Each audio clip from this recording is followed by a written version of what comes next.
everybody. So I'm here. You can see in the foreground a stack of movies. So, heads up, for everybody who doesn't know, I do Twitch streams every Tuesday night and Thursday night. I do fan art on Tuesdays and original art on Thursdays, and I'm a huge movie geek. And in the backdrop of my Twitch videos for a long time, until just a week or two ago, because I moved, the backdrop of my Twitch cam was a big bookshelf full of movies, and I had a few requests to kind of make a video that goes through everything. So I'm about to do that. This is actually the second time recording this video. I'm doing it in two passes. This is all animation that I'm doing. There's another one that's all live action. The audio in the live action video, unfortunately, isn't that great. But I've been very busy lately, so I'd rather not re-record it. I'm in the midst of cleaning it up now. Hopefully it's usable. If I decide I can't salvage it, I might re-record that one. The animation one that I already recorded was complete garbage, I decided, so I'm re-recording that one from scratch. The other one you'll probably see as it is, like I said. But we're going through these, and I did this about a week ago, so hopefully it doesn't feel too weird repeating myself so much, but it's the first time you guys have heard it. And I'm going to say at the top that I don't normally do videos like this. This is mainly because it's a request, and I love talking about movies. I thought it'd be fun. There's a lot of people on YouTube that talk about movies, do movie reviews and stuff like that, so I'm not that inclined to do a lot of this kind of stuff. That being said, I do enjoy doing this kind of stuff, so if anybody's interested, mention in the comments. Maybe single out a movie, and maybe I'll do a video all about that. If I have the time, but I can't guarantee it. So the more vocal you are, the more likely I am to actually do it. And by vocal, I don't mean harass me. I just mean if more and more people let me know in the comments. So here we go. This there's quite a few, so this could be a while, but let's do our best. By the way, too, so I'll start things off just by mentioning, like I said, huge movie geek. I'm also an animator and an animation geek. And so naturally collect a lot of animated movies along with regular movies, live action movies. And there was a stretch soon after I got my first ever animation studio gig where I went on like a major bender of buying all things animated. So I was buying, if it was animated, wouldn't matter if I saw it before, I would buy it. And if it was really obscure and weird and different, I would definitely buy it. If it was like a more adult themed animation, I would buy it because there's just not that much of that out there. And if it was like a classic Disney movie or something like that, from maybe one that I hadn't seen, I would buy it. Even if it was one that I wasn't that crazy, I had seen that I wasn't that crazy on, I would buy it because I thought it'd be great to have this library of stuff to watch. I'm a little bit more choosy now. I do love physical media, but I'm a lot choosier now about what I buy, because with streaming, so much of it's available on there. But I do love the collection element of it, collecting element of it, and I love all the bonus features that come with them and things like that. And you can't beat the quality, you know. When the Wi-Fi goes down, I can still watch my DVDs and Blu-rays here. So here we go. These are going to be alphabetical with one exception to kick things off, because this can't go in the stack with everything else. This is Batman Beyond, the complete series. I'm going to mention Batman the Animated Series eventually. That's also in the list. This continued from that, set in the future. Batman fans, I'm sure, are well aware of it. If you're not, you should definitely check it out, because Batman Beyond is great. Batman the Animated Series, one of the best animated series of all time. I consider this a continuation of it. I consider this basically like season 5 and on of the show. Good shit. Okay, so let's go. Alphabetical from here on out. First up, 9. It's alphabetical, it's a number, so it goes before the 8s. This is a CG animated movie produced by Tim Burton and Timur Bekmambetov. I don't think I'm pronouncing that right. Russian director. He did I think Abraham Lincoln, Vampire Hunter, and Wanted, I think, among other things. this has a style isn't very Tim Burton-y, but like you can see why he would get behind it because it's animated and it's CG, but it has a stop motion vibe to it and has that creepy kind of supernatural macabre vibe that we all know Tim is a fan of. This is a cool, dark, fun one. I haven't seen it in a long time, but it's worth watching. It's based on a short. I think the short might have actually been stop motion, but I'm not positive.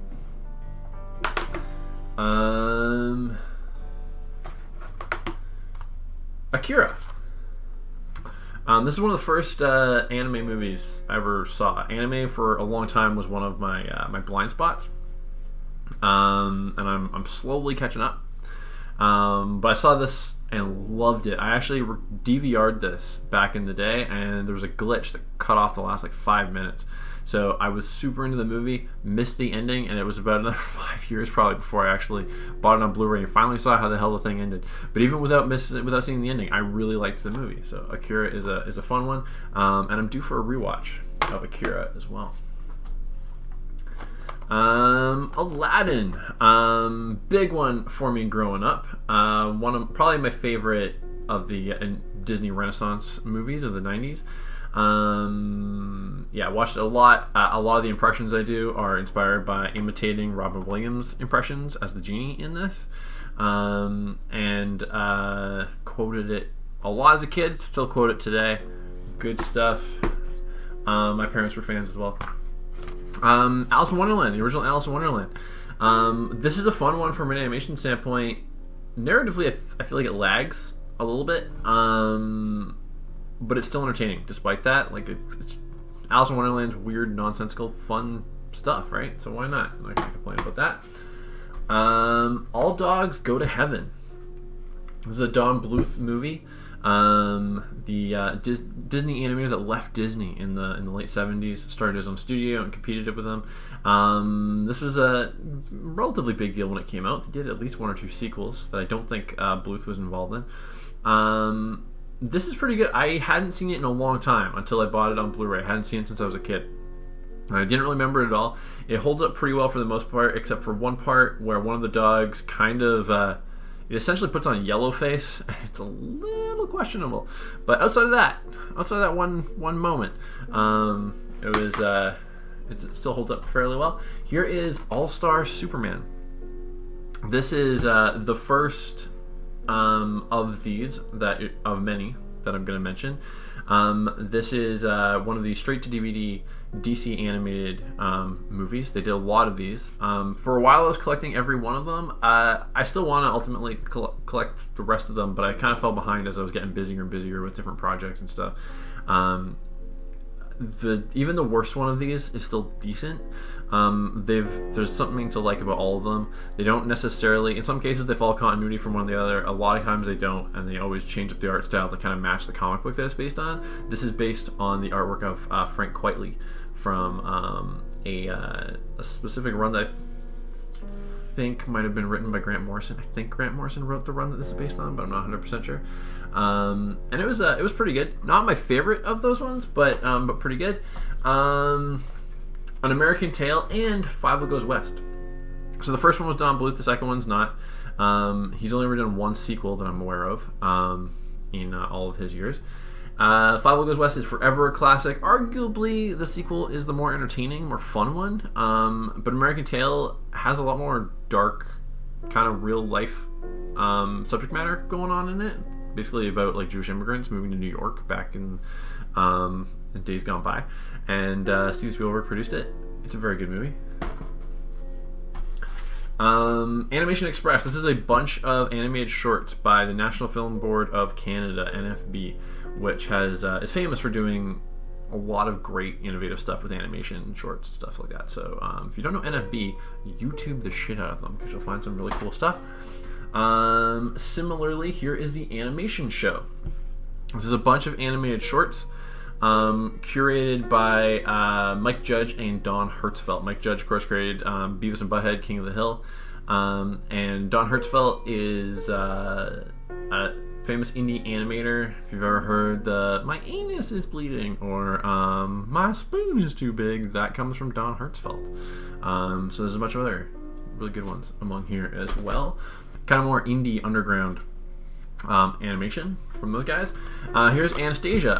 This is another Don Bluth movie, not a Disney movie, but is always mistaken as a Disney movie, and now technically actually is a Disney movie because Disney bought Fox, who owns the the movie. And it's a pretty strong movie. Of course, based on Anastasia Romanov, a fantasy version of it, not really at all accurate to the true story, but a good movie. The sequel to Anastasia, which I don't have, is about Bartok the Bat. I think that's the only sequel that Don Bluth ever did. Here's Ants.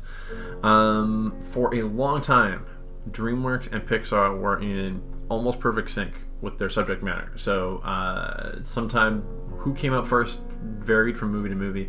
DreamWorks did Ants, Pixar did Bug's Life. When they did Road to El Dorado, DreamWorks, Disney did Emperor's New Groove, which was Pixar affiliate. There was Shark Tale versus Finding Nemo, yada yada yada. Ants is much darker and more adult oriented than A Bug's Life, and it's a really fun movie. I haven't seen it in a really long time. It has a really good cast. I feel like it would hold up pretty well, but it has been a really long time since I've seen it. Archer, season 1. Archer season 2. Archer season 3. Archer season 4. This one has an opening, and you can remove the mustache if you want to. But wait, mustache doesn't want to stick all of a sudden. That's awkward. But wait, there's more. Here's season 5 and season 6. There's at least another 2 seasons, maybe 3 seasons that I don't have yet, that I haven't caught up on. I came late to the party on Archer and came across the first season for like really cheap and was like, well, I heard that's good, so I'm gonna check it out, and I really liked it, so I got caught up on all the seasons after that. But got busy, missed the season, then missed the next season and stuff. I do intend to eventually catch up, I just haven't done it yet. The Aristocats. I barely remember this. I know this also has a racially questionable scene with the Siamese cats essentially doing the yellow face thing, kind of like all dogs. Past that, honestly, I don't remember the movie too well. I don't think I ever saw this as a kid. I think this is one that I bought when they released it on Out of the Vault kind of thing, and would have watched it then, but I don't remember it really super well. I think I was kind of got blurred into all the ones I was buying at that time a little bit. Atlantis, The Lost Empire, which is a really underrated movie. I think it's I say underrated. I feel like a lot of people really hold this one highly now, but when it came out, it went really fast. It's a sci-fi adventure movie set in the 40s, kind of Indiana Jonesy with a little bit more mysticism, and a little bit more sci-fi at the same time. And it's a very, very cool movie, but was very different from the type of ones that Disney mainly did. This one, Treasure Planet, were of a similar ilk, and both of them, while most like them, didn't do very well. Here is Attack on Titan Season 1 and Attack on Titan Season 2. These are cool, fun. It's a fun show. There's more that I haven't seen yet, I think. I like them. One criticism I have of a lot of anime is how similar the human character designs tend to look, and this one is very guilty of that. And for story reasons, a lot of the human characters wear the exact same uniforms, which makes it even harder to tell them apart, and it kind of drove me a little bit nuts. I started losing track of who was who and stuff. Atomic Betty.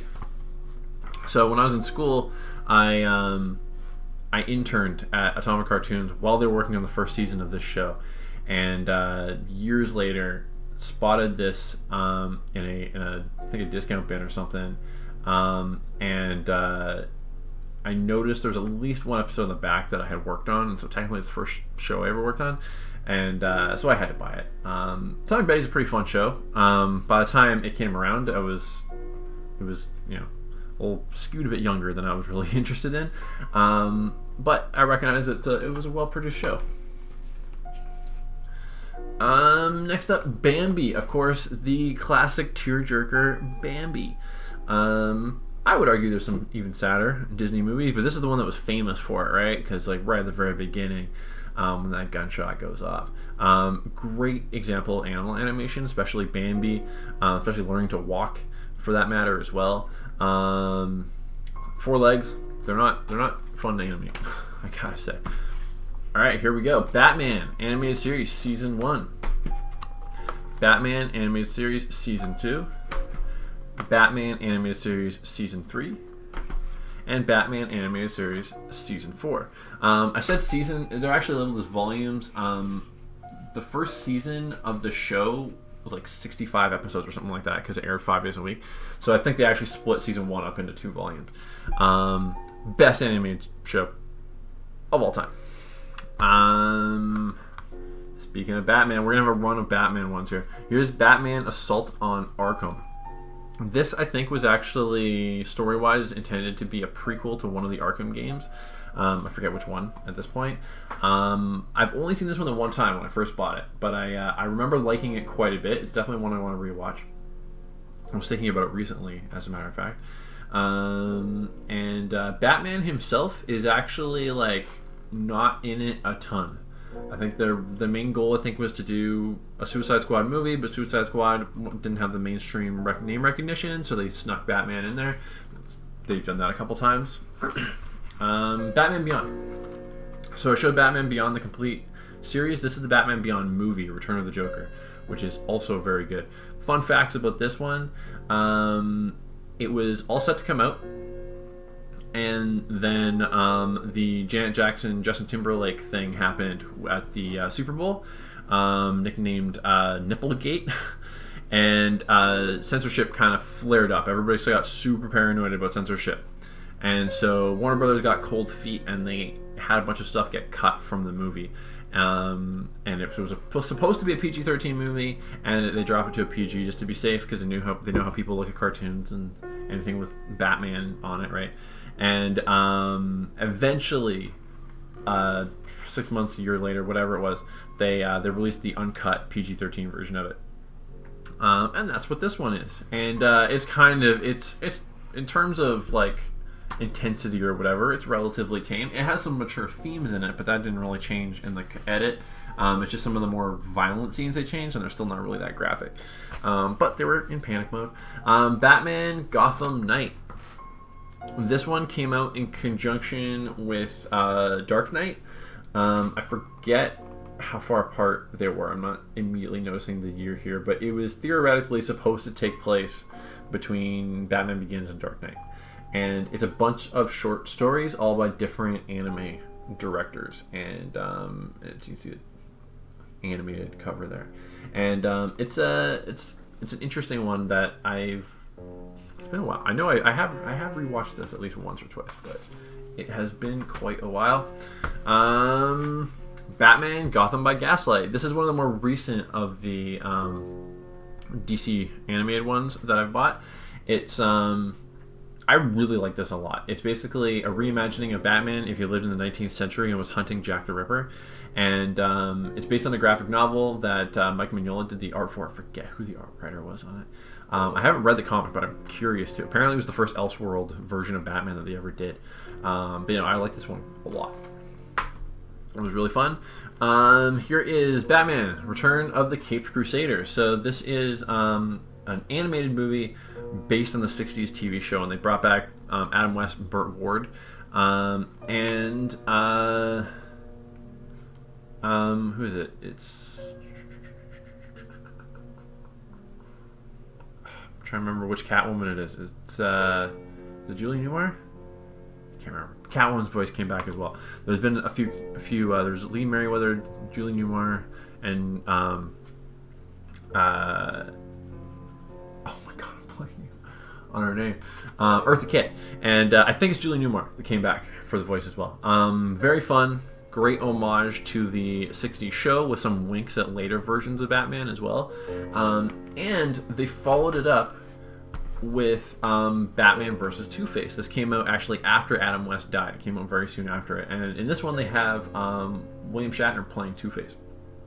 Two-Face is one of the only, if not the only, classic Batman villain that never appeared in the 60s TV show. And I think Shatner was a great casting because if they had done Two-Face at the time, very likely they would have got someone of his type to play him. And it's also really good. It actually gets a lot more serious and dark in places than I would have expected. And I enjoyed it. But I think the other one hits the nail on the head a little bit stronger as far as trying to homage that original show, which I am fairly sure would have been the intent for both of them, because there's plenty of dark Batman things out there now. Batman, The Dark Knight Returns Part 1, followed by Batman, The Dark Knight Returns Part 2. So this is an adaptation of Frank Miller's Dark Knight Returns, of course, and they wanted to be really super faithful to it, so they split it up into two. These movies don't have huge budgets, so the movies together only totals up to about 2.5 hours, right? But usually they're only 75 to 80 minutes long, so that's why they had to split it up to kind of make the budget justify it, I guess, that they had to work with. But very well done, for sure. Bear in mind, because they're low budget, the animation is not always 100% super fluid the way you would want it to be and stuff. But it's but they're well done. Like, you still can get into them. Here's Batman Bad Blood, another one of those. I don't remember immediately what the plot of this one was, to be honest. Like I said, I've gotten them all. This is one that I only would have watched once. I think it has something to do with Damian Wayne, but I don't remember. It's obviously one worth watching. Like I said, even the worst of those has been decent. Speaking of which, here's Killing Joke. I didn't mind this. A lot of people hated it. So here's the thing with Killing Joke. Killing Joke, very famous graphic novel by Alan Moore and Brian Bolland did the artwork, and they actually adapt it very, very, very faithfully. But it's not a very long graphic novel. So when it gets to the part where you get to that first panel of the comic, from that point on, it's a almost shot-for-shot recreation of the comic. But that wouldn't have filled out a full running time for a movie, so instead they added, instead of just making it extra short or extending certain scenes, they added in like a prologue involving Batgirl, and that took some strange turns that pissed a lot of people off. I don't personally really like that intro either. I don't think I was bothered by it as much as a lot of people, but I don't disagree with any of the points that people made about it, but it doesn't bother me to the level that it does a lot of people. But again, once you get through that first 15 minutes or so, maybe not even that, it basically just turns into a shot-for-shot recreation of Killing Joke. So if you want to see a Killing Joke movie, worst case scenario, you fast forward a little bit, and boom, you've got it, right? So I think it's pretty well done. Apparently, people booed, and it turned into a whole scene at Comic-Con that year. I'm kind of curious to see what how that all played out, with the booing and such. But I don't know. We'll see. Moving this over here again. Stacks are getting a little wobbly. Here is Batman: Mask of the Phantasm. So this is the movie in the universe of the Batman animated series. When this came out, it came on Christmas Day that year, got buried at the theater, got like no attention. It was a tough sell, I think, for kids, because the animated series was popular with kids and adults, but it had lots of action and stuff. And this is, it's kind of slow, but not in a bad way. It's very character driven and has a lot of like emotional stuff in it and dark stuff in it, and it kind of retells some of Batman's origin and stuff in it, and it's all really well done. It is a very good movie, but I don't think it was necessarily the easiest thing for like a 9-year-old to sit through at that time in theaters and stuff. And animation has always sometimes, unfortunately, been a bit of a hard sell for adults sometimes. I like to think it's getting better, and I hope it will continue to get better. But I don't know. I feel like it's easier to get somebody to watch an animated show, an adult to watch an animated show, than just to get them to go to a movie, and that might have been part of the problem as well. Batman Under the Red Hood. This might be my favorite of the DC animated ones. This is really good. Telling the story of, well, maybe I shouldn't say it for spoiler purposes, but the Red Hood. That's good enough. It's very good. Check it out. If you like Batman and you haven't seen Under the Red Hood, for the love of God, watch Under the Red Hood. Here is Batman Year One. This is another really faithful adaptation of a graphic novel by Frank Miller. So this is maybe what they should have done with Killing Joke, so they would have avoided all that backlash. They adapted this so closely that it ended up being shorter than a regular running time, so they filled in the running time by adding a short on the DVD. So that way the movie itself is only like 50 minutes, and then because with the short, you're getting 75 minutes worth of entertainment, so you can still justify buying the DVD, was the idea, I guess. So if they did that with Killing Joke, instead of adding that prologue, maybe they wouldn't have pissed everybody off, but they didn't, so whatever. Anyway, that's good, and the short's good too. The short's all about Wonder Woman, or sorry, not Wonder Woman, Catwoman. This is the last of this Batman stretch. Batman versus Robin. This one's definitely about Damian Wayne. So there is a bunch of these that have nothing to do with continuity from one to the other, and then they started doing continuity between some of them. And so they did one that introduces Damian Wayne, Batman's son, and in this one, I think they kind of turn on each other a little bit because they have different views on things. And this one also involves the Court of Owls. I don't think it's a full-on adaptation of the Court of Owls story from the comic, but they use elements from it. Unless I'm forgetting something, maybe they do more with it than I realize. Court of Owls was great. If you're a comic book reader, check that out. Beavis and Butthead Do America. This is so I loved Beavis and Butthead as a kid. A lot of the show was the two, Beavis and Butthead watching music videos and doing commentary on them, and I was never too up on like the music stuff when I was a kid, so I didn't always dig that as much, but the actual cartoon that would be around it was always really good. It just kind of annoyed me. They had these little interludes all the time. And the movie, though, on the other hand, I loved, because this was 90 minutes of just the cartoon, right? And it's really well done, and it's very well scripted. And yes, Beavis and Butthead are idiots, and they are kind of annoying, but the movie is not stupid. It's a very well written movie. B-movie. I bought this without having seen it. This is I'm a huge Seinfeld fan, and this is the first thing, other than the documentary Comedian, this is the first thing that Jerry did after the show ended. So there was no way I wasn't going to check out B-Movie. Missed it in theaters, but bought it as soon as it came out. This movie gets a lot. There's a lot of memes devoted to this, mainly because there's a very weird implied romance between a bee and a human woman, of course, that we all know. We all have the internet, and that is weird. No question about it. But I'll defend the movie a bit. I'm certainly not going to call it a great movie, but it's fun. It's got a lot of clever stuff in it. And you could do a lot worse to kill an hour and a half than watch B-Movie. Just saying. Beauty and the Beast, the first animated movie to ever be nominated for Best Picture at the Oscars. We all know Beauty and the Beast pretty well. I don't need to say too much about it. This DVD includes the work in progress print of it. So before the movie was finished, they wanted to show it at the New York Film Festival. It wasn't done yet, so they showed a version of it that was a combination of finished animation and unfinished animation with some storyboard panels and stuff to fill in the gaps. And it's a really good way to get a sense of how the process of making a movie like this really works. And it's actually something I show in my animation class every term. I haven't been since we've been doing stuff online because of COVID, but it's worth checking out for anybody who's interested. Put that there. Oh, scary towers on both sides of me now. Beowulf. This is Robert Zemeckis' second motion capture movie, and I don't think I liked it as much as I wanted to, but I did like it. And again, like I was saying, this is a much more adult-oriented animated movie, and we don't see those very often, so that's going to get my chance. It has violence, it has sex, it has the whole 9 yards.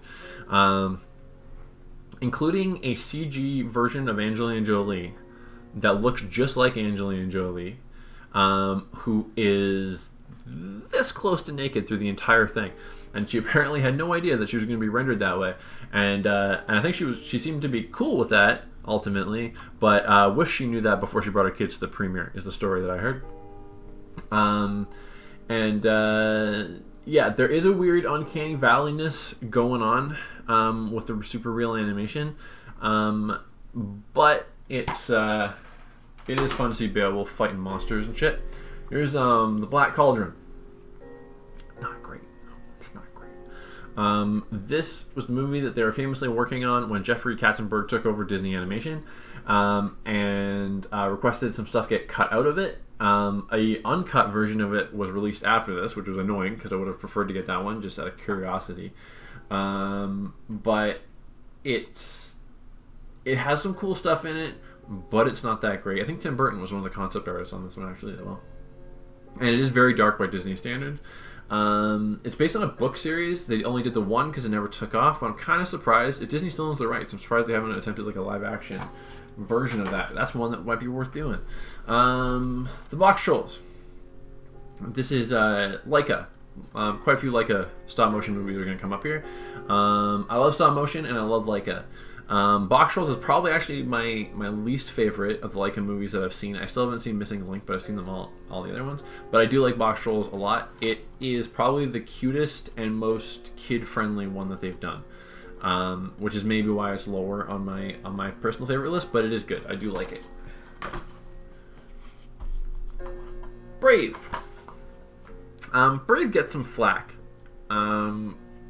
I think that it's not up to the standards of most Pixar movies. I will say that, but I don't think it's a bad movie necessarily.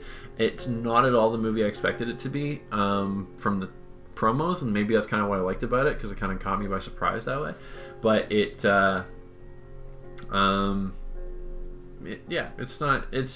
not amazing, but it's great, and I think Merida is a really good character as well.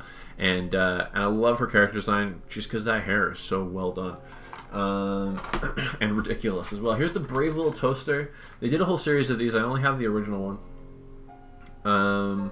There's some interesting backstory behind this because John Lasseter was working on it or developing it and ended up getting fired, I think. I'm forgetting the whole story of it, but for some reason he was removed off of it. And then when he went out to do Toy Story, you'll notice that there is definitely some echoes in the plot in Toy Story. Not only are the inanimate objects that come to life, but some of the things that go through at the same time. And also weirdly dark at times as well. Brother Bear. This is one that I missed when it first came out, and then when I was doing my my animation bender, buying as many of them I could get my hands on, this was one of them. I finally saw it. Favorite part is the moose, voiced by Rick Moranis and Dave Thomas, also known as Bob and Doug McKenzie. They steal the show in my opinion, but the whole thing is a very good movie. Also, another great example of animal animation, A Bug's Life. I think A Bug's Life doesn't get enough credit, actually. I think Toy Story was a hard act to follow, and maybe that's why. This is basically Magnificent Seven or Seven Samurai applied to insects. Why not? With the Pixar charm. I like it. Okay, we have cartoons that time forgot. The Ub Iwerks Collection, Volume 1, and then the Ub Iwerks Collection, Volume 2. I think these were both stocking stuffers one year. Ub Iwerks was a Disney animator from the very beginning who is responsible for a lot of the technical innovations that came out of the Disney studio. He's also the one that designed Mickey Mouse and Minnie Mouse themselves. But ultimately got kind of tired of not getting enough credit because it was Walt's name that everybody knew. So he went off and did a bunch of his own stuff. It was never the success on his own as he was with Disney, but you can't fault the guy for trying. Another similar batch here is the 200 classic cartoons. You see Mighty Mouse, Betty Boop, Casper, Popeye, Woody Woodpecker, Felix, the Three Stooges. I forget what that frog's name is on here, but a lot of really old random cartoons, probably public domain ones, which is probably how this DVD was made. There's probably another stocking stuffer one here. When I'm an easy mark for that kind of stuff, right? I love animation. Here's one that nobody has that's watching. Well, actually, that's not true. Maybe a couple people do. But here is the Case of the Midnight Murderer. This is my first movie that I made. It got some play in a couple of small film festivals. It did not get a Blu-ray release, despite what I'm holding in my hand, or any kind of like major distribution. I hopefully this will get online or something in some capacity for you guys to see. I'm trying to figure some stuff out with another project that may or may not impact what I may or may not do with this one, so we'll see. So this is not available anywhere for you guys to get, but I made the Blu-ray for everybody that worked on, everybody that did voices and stuff. So it exists and it's in my among my collection, because where else am I gonna put it? Castle in the Sky. This is I guess is our first Miyazaki one on our list, but there's a decent amount among here. Like I said, anime has been my blind spot for a lot. Miyazaki is, other than Akira, it's probably where I started filling in the gaps because he has such a great reputation. Castle in the Sky is a very fun movie. I enjoyed that one a lot. A Cat in Paris. So here's another. This is one of the obscure ones I was talking about. This is a French movie. I read about it in an animation magazine, came across it on DVD, wanted to check it out, and it's good. I don't actually remember the plot specifics of it super well. I think I've only watched it the one time, but I do remember the animation quite a bit. There's a cat burglar in it, and when he moves around almost like a snake, almost like he has no bones, like it's kind of and stuff like that. And it's really I really dig that kind of stuff. It doesn't work in any kind of animation because or every kind of animation, I should say, because it's so specific and eye-catching. It can throw off your tone, but for the right thing, you can really take advantage of that feature of animation. Here's another Miyazaki one, The Cat Returns. Very good one. At one point, you see a regular-looking cat walking around on two legs. It's kind of creepy, actually. But eventually, he gets all dolled up and looks all dapper and shit. Here's Chicken Run. Aardman. Love Aardman animation. This is from the creators of Wallace and Gromit, who we'll talk about again in a bit. Chicken Run's a great one. Chicken Run and Shrek, I think, are the two animated movies that I would routinely get not only my mom but also my dad to rewatch with me on a regular basis because they both enjoyed it so much. And I still can remember certain moments that got huge laughs out of my parents too. Here is A Christmas Carol. This was the third motion capture movie by Robert Zemeckis. This one, they caricature the character faces a lot more, which helps to mask the uncanny valley element of it a little bit. It's still there a bit, but it's probably, from that perspective, it's the best of the three that he did. I have mixed feelings about this movie because I think that it is very well done, and I think it does have some great moments in it. But A Christmas Carol has been done a lot at this point, and I think there's room to continue to readapt it. But I think doing a really faithful adaptation of the story doesn't necessarily jump out of it. Like, I feel like you put a spin on it, you make it modernized, you do a totally different tone, you make it a comedy just so that you can play with different jokes and stuff like that. And lots of people have done that, and they've done it very well. So there's just so many more entertaining and fun versions of this this one taking itself so seriously, to me, is a bit grim by comparison. You know, not like the whole thing is dour, but Muppets Christmas Carol's out there, so it's kind of hard to beat. You know. And Mickey's Christmas Carol as well.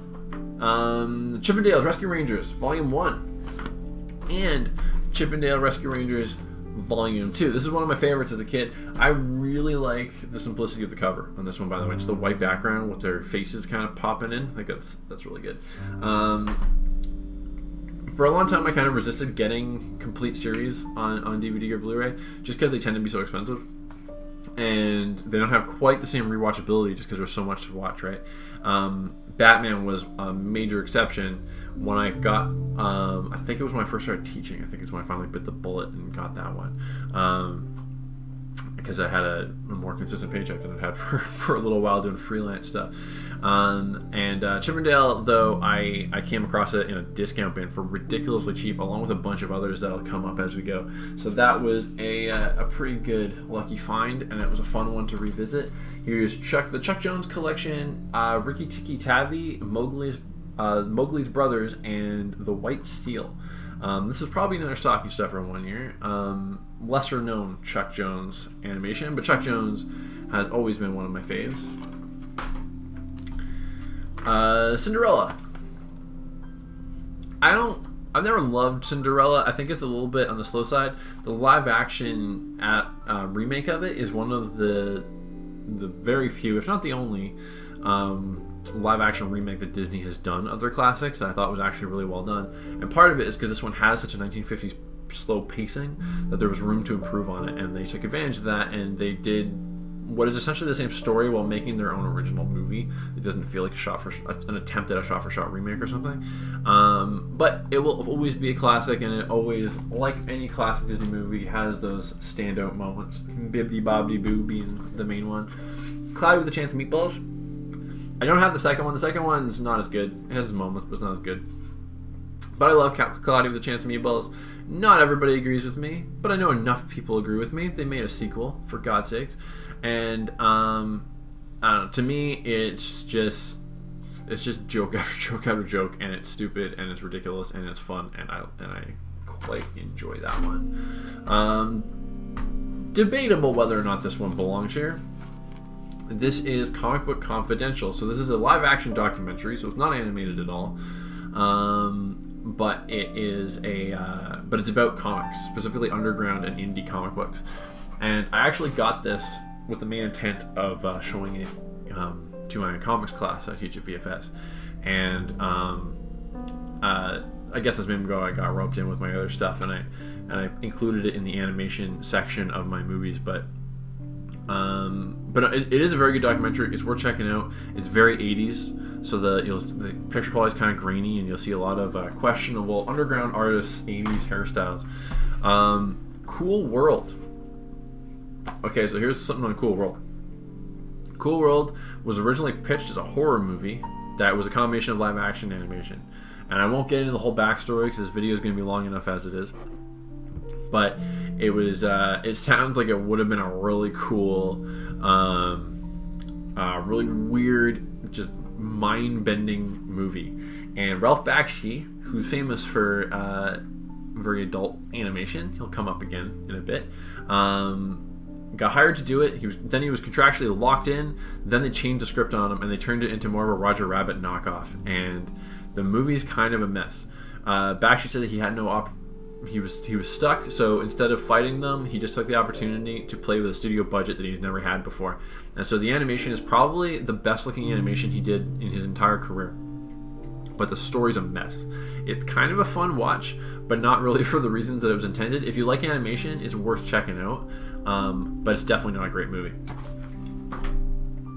Coraline. Still not my favorite Laika movie, but it's up there. I like Coraline a lot. Based on the previews and Henry Selick's reputation, who directed it, and my love of stop motion animation, I bought this when it came out on DVD. I had missed it in theaters, so I just bought it sight unseen. The first time I watched it was the 3D version that is included, that has like the paper glasses. It gave me the worst headache that I think I've ever had. But it is a great movie. I've since rewatched the 2D version, and I love Coraline quite a bit. Here's Corpse Bride. Big Tim Burton fan in general, and I was a little disappointed the first time I saw Corpse Bride, to be honest. I don't think I was expecting it to be quite the level of musical that it is, but it grew on me a lot, and I like Corpse Bride a fair bit. I am due to draw the Corpse Bride at some point on the stream. Might wait till Halloween again next year, but we'll see. Dark Crystal. Technically live action, but it's all animatronics, so you could argue it's animated, kind of. I don't know. I haven't watched the series yet on Netflix. I really want to check that out, though. I'm probably going to watch that fairly soon. It'd be good to get me in the mood for certain things, certain projects. I mean, but yeah, Dark Crystal. I think it's better on repeat viewings. I think that it can be a little slow at times, but the world that they create and the way they create it with all the puppets and animatronics is very, very inspiring as an artist. Darkwing Duck Season 1, followed by Darkwing Duck Season 2, and I'm pretty sure there is another season, but for some reason it never came out. But I love Darkwing Duck. This is very high on my list growing up as well. You could do subcategories, I guess. superheroes versus regular Disney cartoon stuff. But Darkwing was definitely up there. DuckTales, Volume 1. DuckTales, Volume 2. DuckTales, Volume 3. DuckTales, of course, being a great series in its own right. Darkwing is a spin-off of it, so they cross over a little bit. Darkwing never appeared in DuckTales, but some DuckTales characters appear in Darkwing. These, again, I found them in the same discount bin. I think Darkwing, I might have bit the bullet and paid a bit more for it because I was such a fan. But I got these, I think, in the same discount bin that Chip and Dale came from.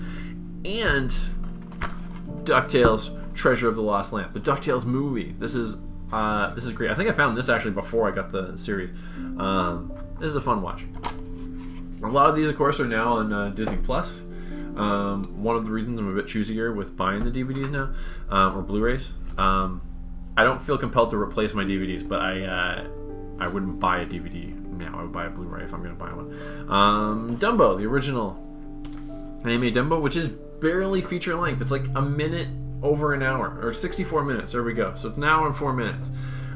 Just barely makes the cut for a feature at that time, and I don't think it would be considered a feature now.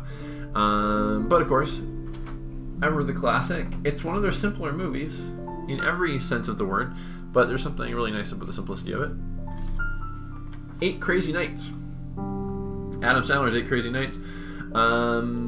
It's fun. I haven't rewatched it in quite a while, but I watched it a fair bit when it first came out. I briefly made it one of my holiday classics. It, of course, is all about... well, I was going to say it's all about Hanukkah. It's sort of a Christmas movie at the same time, though, just because not everybody in the movie is Jewish, so it involves some Christmas shenanigans as well. But no, it's I'm definitely not going to call it an amazing movie by any stretch, but it's definitely entertaining. And again, it's that adult animation that we don't see too often anymore. Emperor's New Groove. This was, I was not expecting this movie to be as good as it was when I finally saw it. And it is pretty high there on my Disney favorites list, to be honest. This is one of the few movies they've ever done that's really just pure comedy. And they nail it. It's very funny. Why do we even have that lever? This one's another... gray area, whether or not it belongs in the animation section. It's Enchanted. The majority of the movie is 100% live action. It's really just the intro and a tiny bit here and there after that is animated, but it's very much parody on classic animated Disney princess movies. I wasn't that interested really in the movie originally, and then because I was buying all these old Disney movies, and a friend of mine saw it for the first time, and he said, that's actually a lot funnier than you would expect, and especially if you've been rewatching all these old Disney princess movies, you'll probably actually really get a kick out of this. And he was right. It's a very funny movie, and does a very good job of skewering all those tropes and stuff as well. So it's a stretch to be animated in the animated section, but I'm putting it in the animated section. Here's another documentary, but it's about an animator, Chuck Jones, Extremes and In-Betweens. This is a very good doc, all about Chuck Jones, one of my favorite animators of all time. I think my my drawing influences come primarily from 3 places. There's definitely more than 3, but there's 3, I think, really dominant ones. One of them is Bruce Timm, who did Batman the Animated Series, which we already talked about. Another one is Chuck Jones. Here he is. He did a lot of the Looney Tunes stuff. And the other one will come up in a little bit, so I'm going to leave him. We'll wait till we get there before I mention that one. And here we go. Family Guy, Blue Harvest. Family Guy, something, something, something, Dark Side. And Family Guy, It's a Trap. I used to be a huge Family Guy fan. In more recent years, I got kind of tired of it. I'm not really that into it anymore. But I did very much enjoy all of the Star Wars remakes that they did for the whole trilogy. I don't own any of the other Family Guy stuff on Blu-ray or DVD, but these were worth watching, and they're an easy binge if you want to do all 3 of them. Fantasia and Fantasia 2000. Fantasia I saw in theaters when I was really young. I think with my mom and my grandpa, and because he was a big animation fan as well, and it was probably the longest 2 hours of my life. It's a really, for a kid, it's a lot to sit through. Individually, every segment of it is great. I appreciate it way more now as an adult than I did when I was a kid. And this is two movies. It's the original one and Fantasia 2000, which borrows, I think, only one but possibly two segments from the first one, and the rest is all new animation. It also includes live action introductions from celebrities, which is a weird choice, but all the animation is really well done in that version as well. So if you're an animation buff, Fantasia, definitely watch that. Fantastic Mr. Fox, another stop motion one. This is by Wes Anderson. I've only seen this the one time. I bug myself every Thanksgiving to rewatch this, and I still just haven't done it. I don't seem to ever have the time that time of year. But I know I very much enjoyed it when I saw it the first time, but I couldn't tell you a whole hell of a lot about it because it's been so long. He also did Isle of Dogs, which I don't have, but I did watch that recently, and Isle of Dogs is also very good.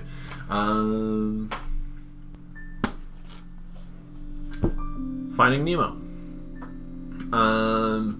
Pixar. What can I say? We don't need to say much about Finding Nemo. It's a great movie though. Fire and Ice. So this is a slightly more obscure one. This is another one by Ralph Bakshi. This is based on the artwork of Frank Frazetta, and the whole movie is rotoscoped, which is when you take live action footage and you trace it off frame by frame. I'm not crazy in the technique necessarily, because they some animated characters look weird when they move that realistically. Because they're going for that Frank Frazetta look, the animation has very more anatomically accurate, if not a little bit exaggerated, characters in it, so it works a little bit better. It's fairly well done from that perspective. You can't really nail Frazetta's look though. It's like his type of characters and his proportions and stuff, but it's he doesn't have that painterly look because it's all 2D flat animation. They couldn't do any kind of like post effects to make it look more painterly like they maybe could today. And the story honestly isn't that great. But if you like sci-fi fantasy stuff, or more fantasy than sci-fi, it's worth a watch if you're an animation fan as well. And you like watching some more obscure stuff, underground stuff. Here's Fern Gully, The Last Rainforest. I'm pretty sure this was funded by some sort of environmental organization. It's a pretty good movie on the whole. It has some cheesy stuff and some heavy-handed stuff, and the animation for the most part is pretty strong, but it has its moments that are a little wonky. I know a lot of people my age hold this in very high regard because they watched it a lot as a kid. We were the right age for it when it came out, for sure, but it was never one that I gravitated to a lot. But I do like the movie. It is a good one, and the monster, the bad guy in it, is really, really well animated and really gross and cool as well. Flushed Away. There's an Aardman movie. This is done with 3D animation, CG animation that they isn't. Aardman's done a couple like that. I love Aardman for stop motion so much that it's kind of disappointing when they do one that isn't stop motion. But that being said, this is really well done, and so is Arthur Christmas, which is the other one that they have. Which, by the way, I actually do have, but I don't think it's actually in my collection. I think it's put away with my Christmas ones, even though some of the Christmas ones aren't. But Flushed Away is really good. My memory of this one, the year that this movie came out, I was visiting my mom in London, who was there for work for a couple of months, and we were at Piccadilly Circus when they turned on all the Christmas lights for the first time in that season. And because Aardman is a England baby, they really pushed the marketing there, and it was incorporated into all the Christmas decorations and stuff, even though it's not a Christmas movie. And that was very cool and a fond memory to associate with Flushed Away. Here is Fox and the Hound. Now, we talked about Bambi being sad. I would argue this is a lot sadder. There's no death in it that I remember, but the relationship between this fox and this hound and what happens with them by the end of it, and why they apparently can't be friends anymore, is pretty heartbreaking. Kind of, it definitely had a "what the fuck" Disney moment in it. Here's Frankenweenie. This is probably my favorite of Tim Burton's stop motion ones, largely because it's an homage to his classic or not his classic, but classic like monster movies with the black and white and things like that, and I really dig that stuff. So it really grabbed me there. This is technically a remake of a live action short that he did back when he still worked for Disney as an animator, and they gave him some money to do a couple shorts, and he did a live action one called Frankenweenie. The animated version is better in my opinion. Here is Freakazoid Season 1 and Freakazoid Season 2.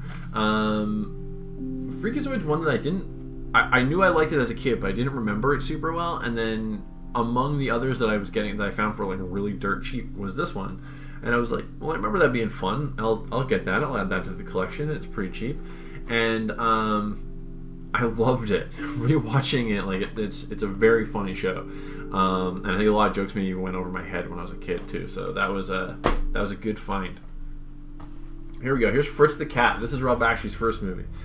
Credited as the first X-rated cartoon, and it does have a lot of cartoon cat sex and nudity, and a lot of other cartoon animal sex and nudity. It's not porn though. X-rated at that time did not mean porn. It was just it basically meant rated R. And the porn industry kind of took it on later on, but no. Fritz is a narratively kind of clunky movie. The animation ranges from crappy to really good. So if you're an animation fan or a film buff in general, it's a big part of animation and movie history, and it's worth watching. But it's not the most palpable movie for. You got to be in the right mood. Not everyone's gonna love it. A big part of animation is trial and error to get the animation actually looking smooth. You rough it out, you test it, you make tweaks before you clean it up. Bakshi didn't have the budgets to do that, so they kind of just had to wing it. And sometimes it worked out great, and sometimes it didn't work out great, but they had to just live with it. Low budget filmmaking. That's what happens. Frozen. In my opinion, highly overrated. The song is great. I'm not going to shit on the song. Spent a drunk evening playing Monopoly with some friends on a patio. Constantly singing the song and refusing to let anybody play anything else until we got all the lyrics right. We eventually got there, but it took most of the night. I don't think it's a bad movie. I just think it's an overrated movie. I think they tapped into a type of movie that Disney hadn't done in a while, and so I think that kind of locked into some nostalgia, and I think that really helped it blossom. But it's like I said, it's a good movie. I just think it's overrated. It's a decent movie at least. Futurama. Bender's Big Score. So Futurama, the show ended, and then they did a series of straight-to-DVD movies that essentially you could break them up into episodes, and it would have become another season. I only got 2 of them. I like them both. I don't know why it is I never continued buying the movies. What the reason? I always liked Futurama, but I missed it a lot when it was on TV because I kept moving the time around. So here's Bender's Big Score, and then here is The Beast with a Billion Backs. And this one, I love retro sci-fi stuff, so I gotta highlight the packaging in this one. So the front and back resemble kind of like 1950s monster movie type artwork, and then when you pull it out and open it up, it kind of continues that motif as well. It's kind of like multiple different posters and stuff. I dig that. Let's put this back. Oh god. Ghost in the Shell. This is another early anime for me. The action scenes in Ghost in the Shell are really well animated. The dialogue scenes, there's barely any movement, and as an animator, it drives me a little bit nuts that the characters don't emote more. But I do enjoy Ghost in the Shell. It's a fun rewatch. I haven't really seen any of the other Ghost in the Shell movies or series that have come with it. George of the Jungle, strong as he can be. George of the Jungle, the complete series. This is another one that I stumbled on for really cheap, and I remembered liking it as a kid, and I liked the movie with Brendan Fraser, but I didn't remember it super well. The cartoon is long before my time, but the reruns were around. And every episode of George of the Jungle includes an episode of either Super Chicken or Tom Slick. I think it was always one or the other. I don't think they include both. Super Chicken, I liked more than Tom Slick. And no, they're fun. The animation's not very good at all. Jay Ward was kind of famous for really witty, clever jokes, but really limited, cheap animation. Jay Ward also created Rocky and Bullwinkle, by the way. Here is a Goofy movie. Saw this one in theaters with a friend. Remember that pretty vividly, actually. It's a really good movie. How can you not like a Goofy movie? Come on. It was a spin-off, so to speak, or movie, I guess, just a movie, but of Goof Troop. The series was on at the time.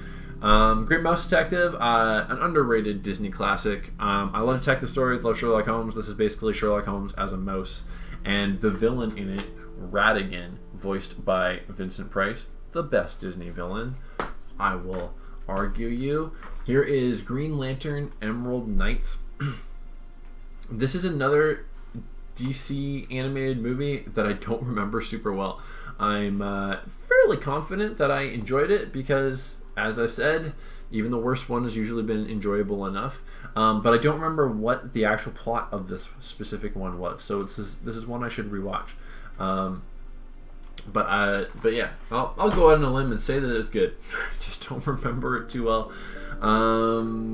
Green Lantern First Flight. This one I do remember. This one retells the origin story of Green Lantern.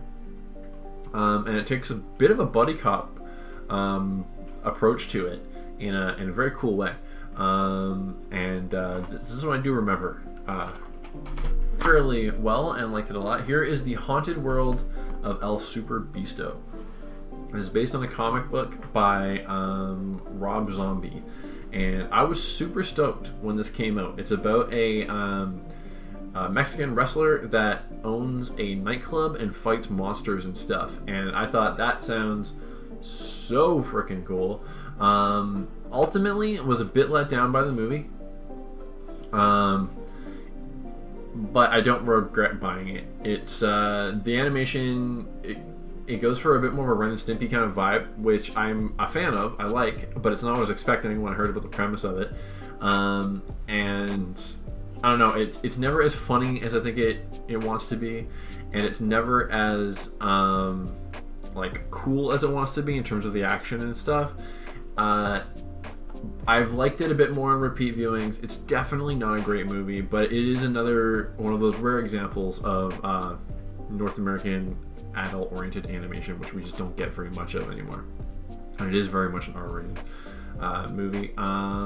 But yeah, no, I'd watch it again. Just wasn't quite what I wanted to be. Here's another R-rated animated one, Heavy Metal. This is a classic. All the animation was done at different animation studios, all in Canada, by the way, and produced by Ivan Reitman.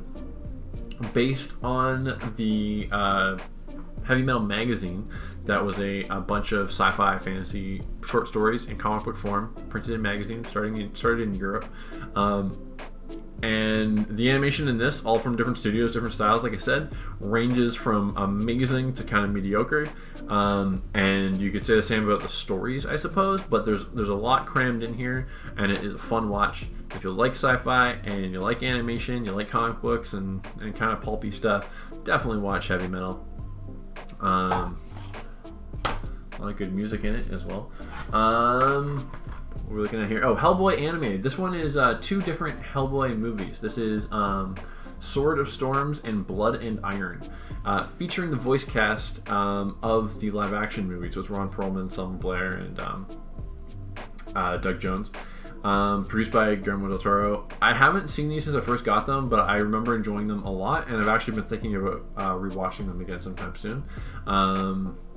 They deal with a lot of cool mythology, and I'm working on some stuff that involves a lot of mythology, so sometimes that can be inspiring. Disney's Hercules, of course. This is another one that I don't think got as much attention as it deserved at the time when it came out, but has since gotten a lot more respect. I bought this bare bones DVD. It was too recent of a movie for them to do the whole vault trick, so I got this bare bones DVD for really cheap, and then like a month later they came out with like the super version that had like all the bonus features. The bonus features are a big part of why I like getting these, so when that kind of thing happens, it annoys me. It's hard to justify rebuying the movie a second time just for that, but it'll always piss me off when it happens. Hoodwinked. The animation Hoodwinked is terrible.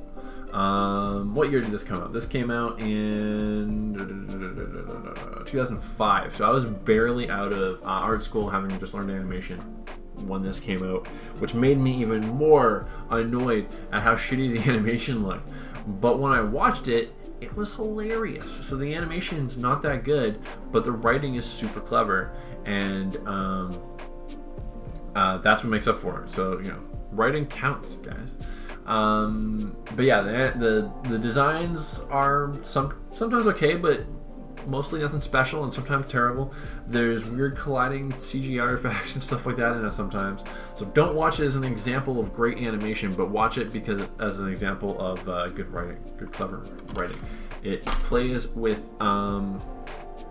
the whole like Rashomon idea of people recounting their version of a story, but using like fairy tale characters. I'm using the Red Riding Hood story basically. Home on the Range. I think I've only seen this the one time when I first bought this. I was kind of stoked to watch this based on my love of Emperor's New Groove, because it looked like it had the same kind of approach, and it was going to be like kind of a pure comedy approach. I don't remember being super into it, but it's been long enough that I should give it another shot. I think I was let down in it, but I don't know that it was bad. I just don't remember it very well. But yeah, so not much to say about that one. Howl's Moving Castle, another Miyazaki one, very good. I just drew the castle recently on my Twitch stream, which you can see on the back there, and it made me want to watch this again. So I gotta rewatch this one sometime soon. How to Train Your Dragon, followed by How to Train Your Dragon 2. I haven't seen the third one yet, but I liked it a lot, so it might be one that I'll just buy sight unseen. But I like the first two a lot, if I didn't say. Something that's really neat with this that you don't see in animation too much is Hiccup ages. And that's cool. You don't see that much. I mean, Andy in Toy Story, I guess, but another classic, Dr. Seuss's How the Grinch Stole Christmas. This is the very first adaptation of this, directed by Chuck Jones, who worked with Dr. Seuss a few times for other projects and stuff in the past. And but yeah, I like the Jim Carrey one. It'll always be a classic as well to me. But this is the real classic. This is your gold standard of Grinch entertainment right there. And here's Horton Hears a Who. This one was also really good. I actually enjoyed this one a lot more than I was expecting. Wasn't nuts. Dr. Seuss's stuff, even though I do like the Jim Carrey Grinch, Dr. Seuss's stuff lends itself more to animation than live action. And so they did this one and really liked that one. They did the Lorax, which will come up in a bit. I'm not as into it as Horton Hears a Who, but I didn't think it was bad. Their version of the Grinch was kind of let down on. Here's Hulk versus. This is. Oh God, sorry. This is Hulk versus. This is actually two shorts. This is Hulk versus Wolverine and Hulk versus Thor. The MCU, I think, had started at this point, but they hadn't gotten too far into it, so I don't even know if the Thor movie had come out yet, or if it had or hadn't gotten to the point where everybody loved Thor yet, because everyone was a little mixed in that first one. Both of these are very well done. I like the Wolverine one more. The character designs in the Wolverine one are by Jeff Matsuda, I think, who's got a really cool style. And the first time I really saw Deadpool done right, in my opinion. He briefly appears in the Wolverine one. But they're both fun. Not a ton of story meat going on, but the action's really cool and the animation's well done. When it comes to these straight-to-DVD movies, DC beats Marvel typically, but Marvel does have two standouts, so that's one of them. Here's Hunchback of Notre Dame. This is one that I missed when it first came out. It took me forever to finally see it. I kept hearing how dark it was, and I was like, okay, that's probably dark by Disney standards, but how dark could it be? And it actually does get pretty dark. And the bad guy sings the whole song about Hellfire, which is basically about how badly he wants to fuck Esmeralda, which for a Disney movie is kind of insane. But it's a very good movie. I'm glad I finally watched it. Ice Age, the original Ice Age. I haven't watched this in a long time. Was talking about it recently. I don't know how well it holds up. I know that I really liked it at the time, though. I watched it a lot when it first came out.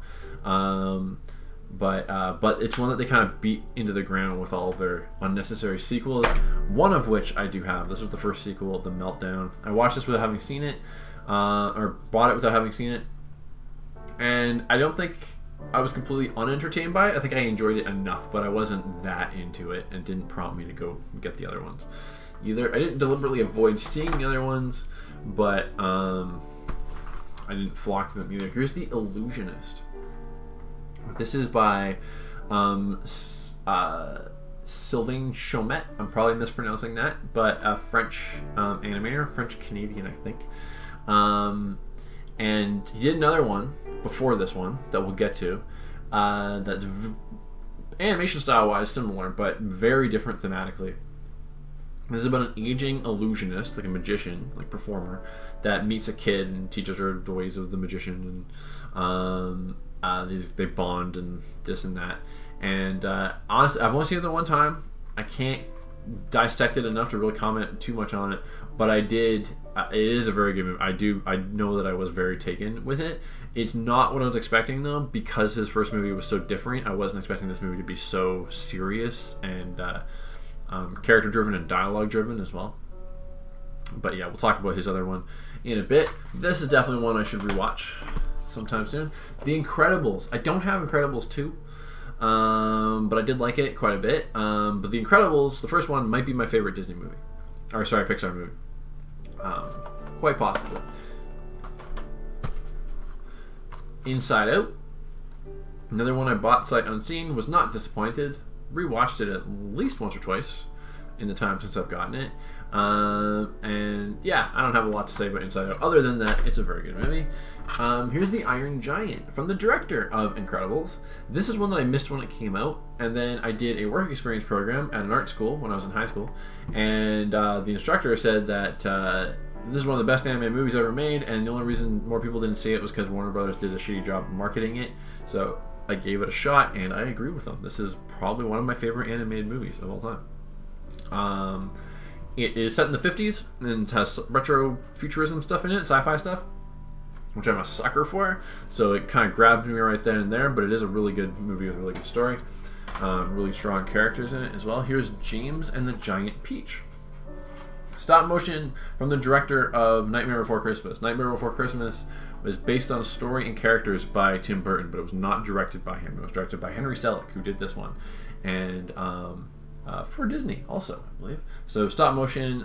It's been a while since I've seen this one as well, but I remember it better than some of the others. And it's a good movie. Very surreal, whimsical, out there movie. The Jungle Book.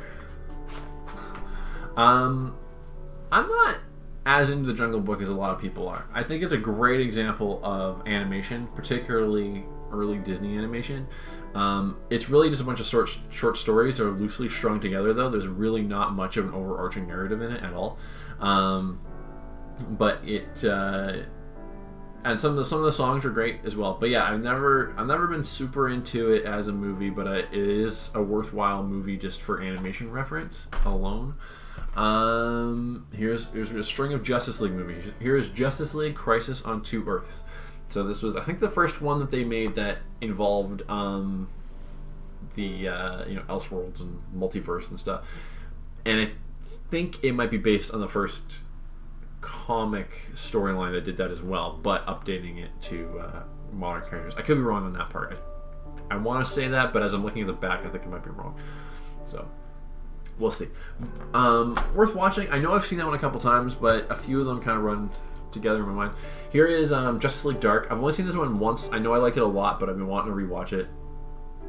Justice League Dark is basically all of the supernatural, creepy versions of characters from the from the DC universe. So we have Swamp Thing and Constantine and Deadman and the demons like Etrigan, I think the demon, and is that Zatanna? I think maybe that's Zatanna. I can't remember.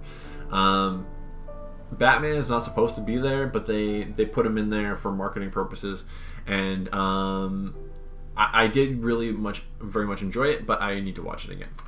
Also, love Swamp Thing. So, Justice League Doom.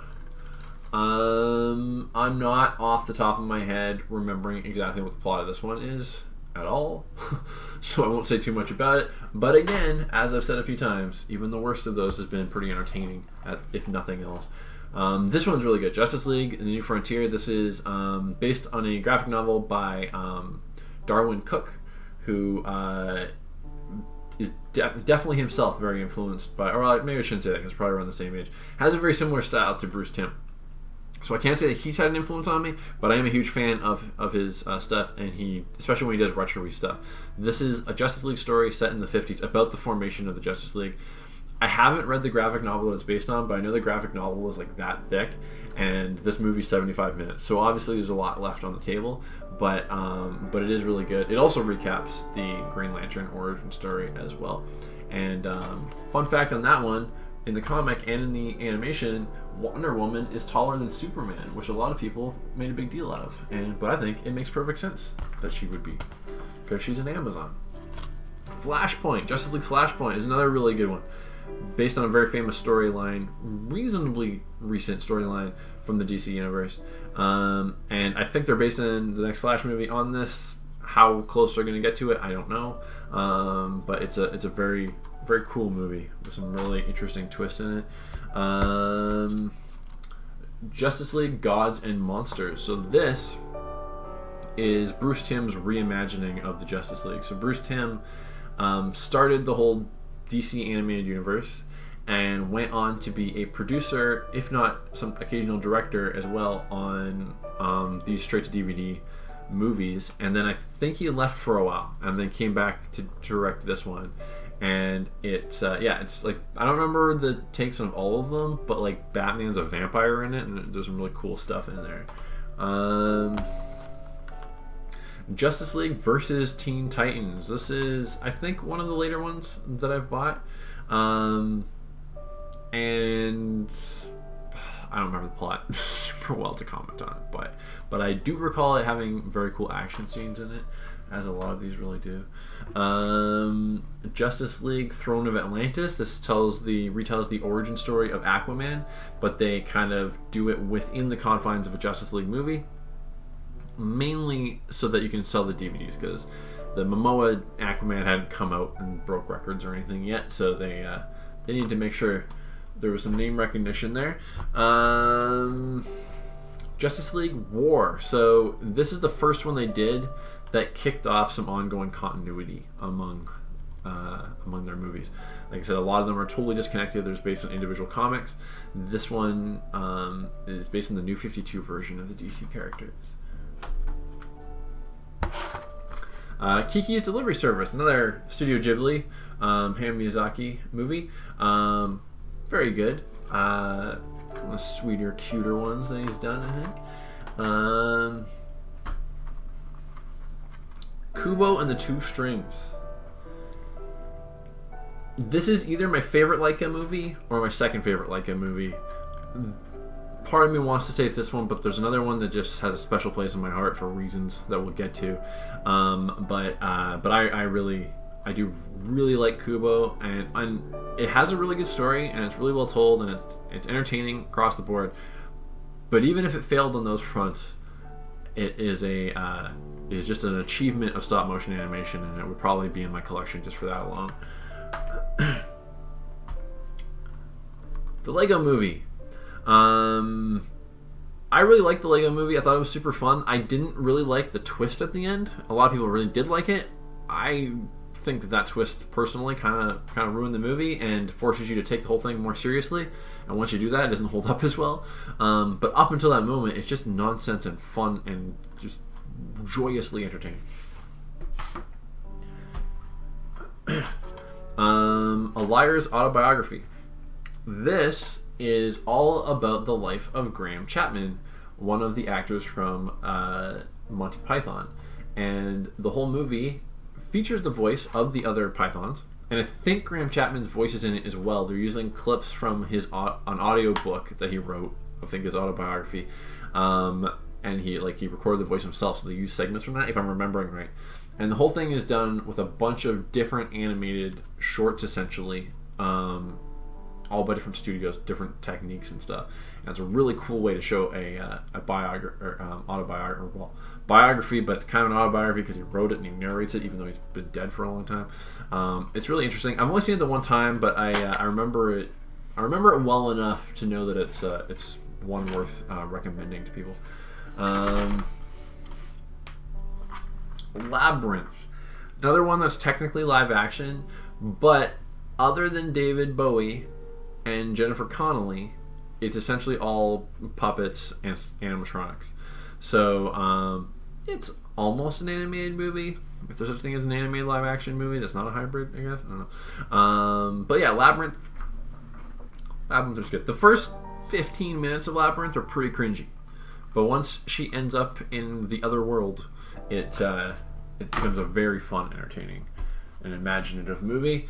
Here is The Land Before Time, the original Land Before Time. I don't have any of the sequels. I did a lot of sequels to these, but the original one is still a classic. It gets really dark. I saw this in theaters. This was either this or Little Mermaid, where the first movie I saw in theaters, I'm pretty sure. The first one I really remember seeing was Batman, but I know I saw this in theaters first. The Lion King. What can I say about The Lion? We all know The Lion King. It's all very good. It's the original. It's the best. We don't need to harp on that, but it's in there for obvious reasons. Lilo and Stitch, also another one that's pretty high on my favorite Disney list. But yeah, I think they're talking live action for that. I don't know, guys. I don't know. Little Mermaid. Like I said, if it wasn't Land Before Time, it was probably this one that I saw first in theaters. Watched it as a kid, loved it as a kid. Don't think I watched it again until I got it on DVD and realized how good the movie really is, because I didn't remember it super well. Little Nemo in Slumberland. This is based on a comic strip by Winsor McKay, who famously did the animated short Gertie the Dinosaur, which was one of the first examples of character animation ever. This is not a great movie from a story perspective, but if you're into animation, it's worth checking out. It was American production as far as I know, but it was made primarily in Japan, has a very heavy anime influence. The animation is really well done, so I think some money was put into this, but it's yeah, from an animation perspective alone, it's worth watching. Looney Tunes Back in Action. This, for my money, is your go-to Looney Tunes live-action hybrid movie. I have nostalgia for Space Jam like everybody else does, guys, but this is the better one. I'm going to put it out there. Hot take. This is the better one. It's ridiculous and campy, but it pays perfect homage to so many of the classic Looney Tunes moments. It's good stuff. Speaking of which, Looney Tunes Golden Collection Volume 1. Looney Tunes Golden Collection Volume 2. Looney Tunes Golden Collection Volume 3. Looney Tunes Golden Collection Volume 4. Looney Tunes Golden Collection Volume 5. And finally, Looney Tunes Golden Collection Volume 6. These all together, as far as I know, add up to every Looney Tunes short that was ever made. And I am a huge fan. Like you said, Chuck Jones, one of my biggest influences. And those were a Christmas staple for, I guess, 6 years in a row, as gifts under the tree as they would come out. Here's the original Lorax, the TV special, animated TV special. I don't think Chuck Jones did this one. I'm not positive. I don't think he did, but again, forever the classic, and then followed by the Illumination version of it, which I don't think is great, but I think it's decent. Danny DeVito is really good as the voice of the Lorax. Basically, they took a very short story and padded it out with some added material, and the added material is just okay, and the other stuff is really good. So it's a bit of a mixed bag. I don't think any of it's bad. I just don't think not all of it is great. I only have the first Madagascar. I like all three Madagascar movies, but only have the first.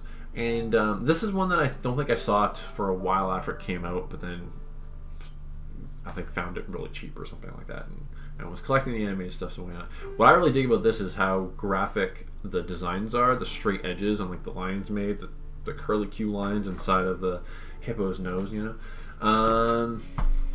rough edges on the giraffe. Mary Poppins is definitely more live action than it is animated. But the most iconic scene from it probably is her dancing with the cartoon penguins. And it's honestly the main reason I bought it. So, that, and I think I watched Saving Mr. Banks with my mom. And then it made us want to rewatch Mary Poppins, so we got it. It's actually it's a classic. I'm not gonna take that away from it, but it is long. It's over 2 hours, and it feels like it. I think I actually think the new one I think was a worthwhile update of it because it has, I think it captures the spirit. It's hard to compare it to Julie Andrews, but if you're gonna do it, I think Emily Blunt did a good job, and it moves at a brisker pace, and it's fun. And the animated sequence in that one is by far the best part of that. It's really well done. Don't have that one. Here is Mickey's Christmas Carol. One of the best adaptations of A Christmas Carol. So here's the thing. I was talking about the Zemeckis one. That's at least 90 minutes or more. Takes itself very seriously. This one hits all the important beats of the story. Has all the emotional core elements that you need to have there. And the heart and the morals and all that kind of stuff. Takes its time to have fun with it and make jokes and stuff as well. And does all of it in under 30 minutes. And never at any time does it feel rushed. And that, I think, is one hell of an impressive feat of storytelling. So I think it deserves a lot of credit for that. Here is the original Monsters, Inc. Really like Monsters, Inc. a lot. It's pretty high, actually, on my favorite Pixar list. I don't have a lot to say about it other than that, but I love it. And the climax, they're hanging off the doors, is great. And here is Monsters University. Not as good as the first one, in my opinion, but I did enjoy it quite a bit. Favorite part is the super sweet mom just headbanging to heavy metal in the car. Good shit. Mulan. Another one that took me a while to find for the first time, and then really liked it. Regretted not seeing it on the moment it came out, but it is really, really a very good movie. The live action one is very different. I think that irritated people. I don't think the live action one is a great movie by any stretch, but I don't think it's you could do worse for an adventure movie. I admire that they made changes though. You can't remake this movie, so don't even try. So do another spin on it at least. So I admire the swing. Here's My Neighbor Totoro, another Miyazaki movie.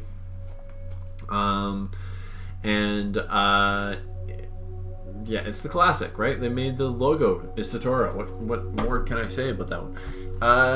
Here is Nightmare Before Christmas. Yeah, I mean, it's come up a couple times, so I don't need to harp on it. Is it a Christmas movie? Is it a Halloween movie? Who knows? I don't know. Let's watch it in November, so all of our bases are covered. Oliver and Company. So this is Disney's version of Oliver Twist, but with dogs and cats and stuff. Featuring the voice of Billy Joel singing "Why Should I Worry?" No, it's good. I don't have a lot to say about it, but it's an enjoyable, well done movie with some catchy songs. 101 Dalmatians.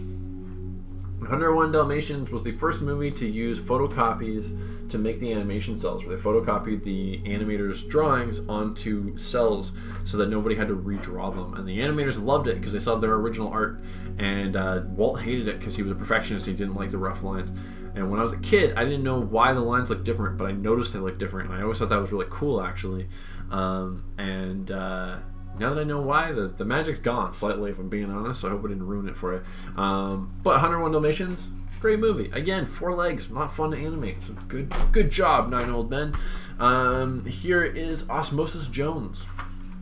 This is a Farrelly Brothers movie. Like the only animated one they ever did. First time I saw this, I was disappointed because there's a lot more live action in it than I expected. And I like Bill Murray and Chris Elliott, but the live action stuff is a bit it's almost as cartoony as the animated stuff, which is almost a little bit distracting, or at least that's how I felt the first time I saw it. Rewatching it years later, I really liked it a lot, and the animated stuff that's in it, which is the more dominant part of the movie, really well done from an animation standpoint, and it's a really fun story actually too. It's like, what if there was a murder mystery happening inside your own human body? Paranorman.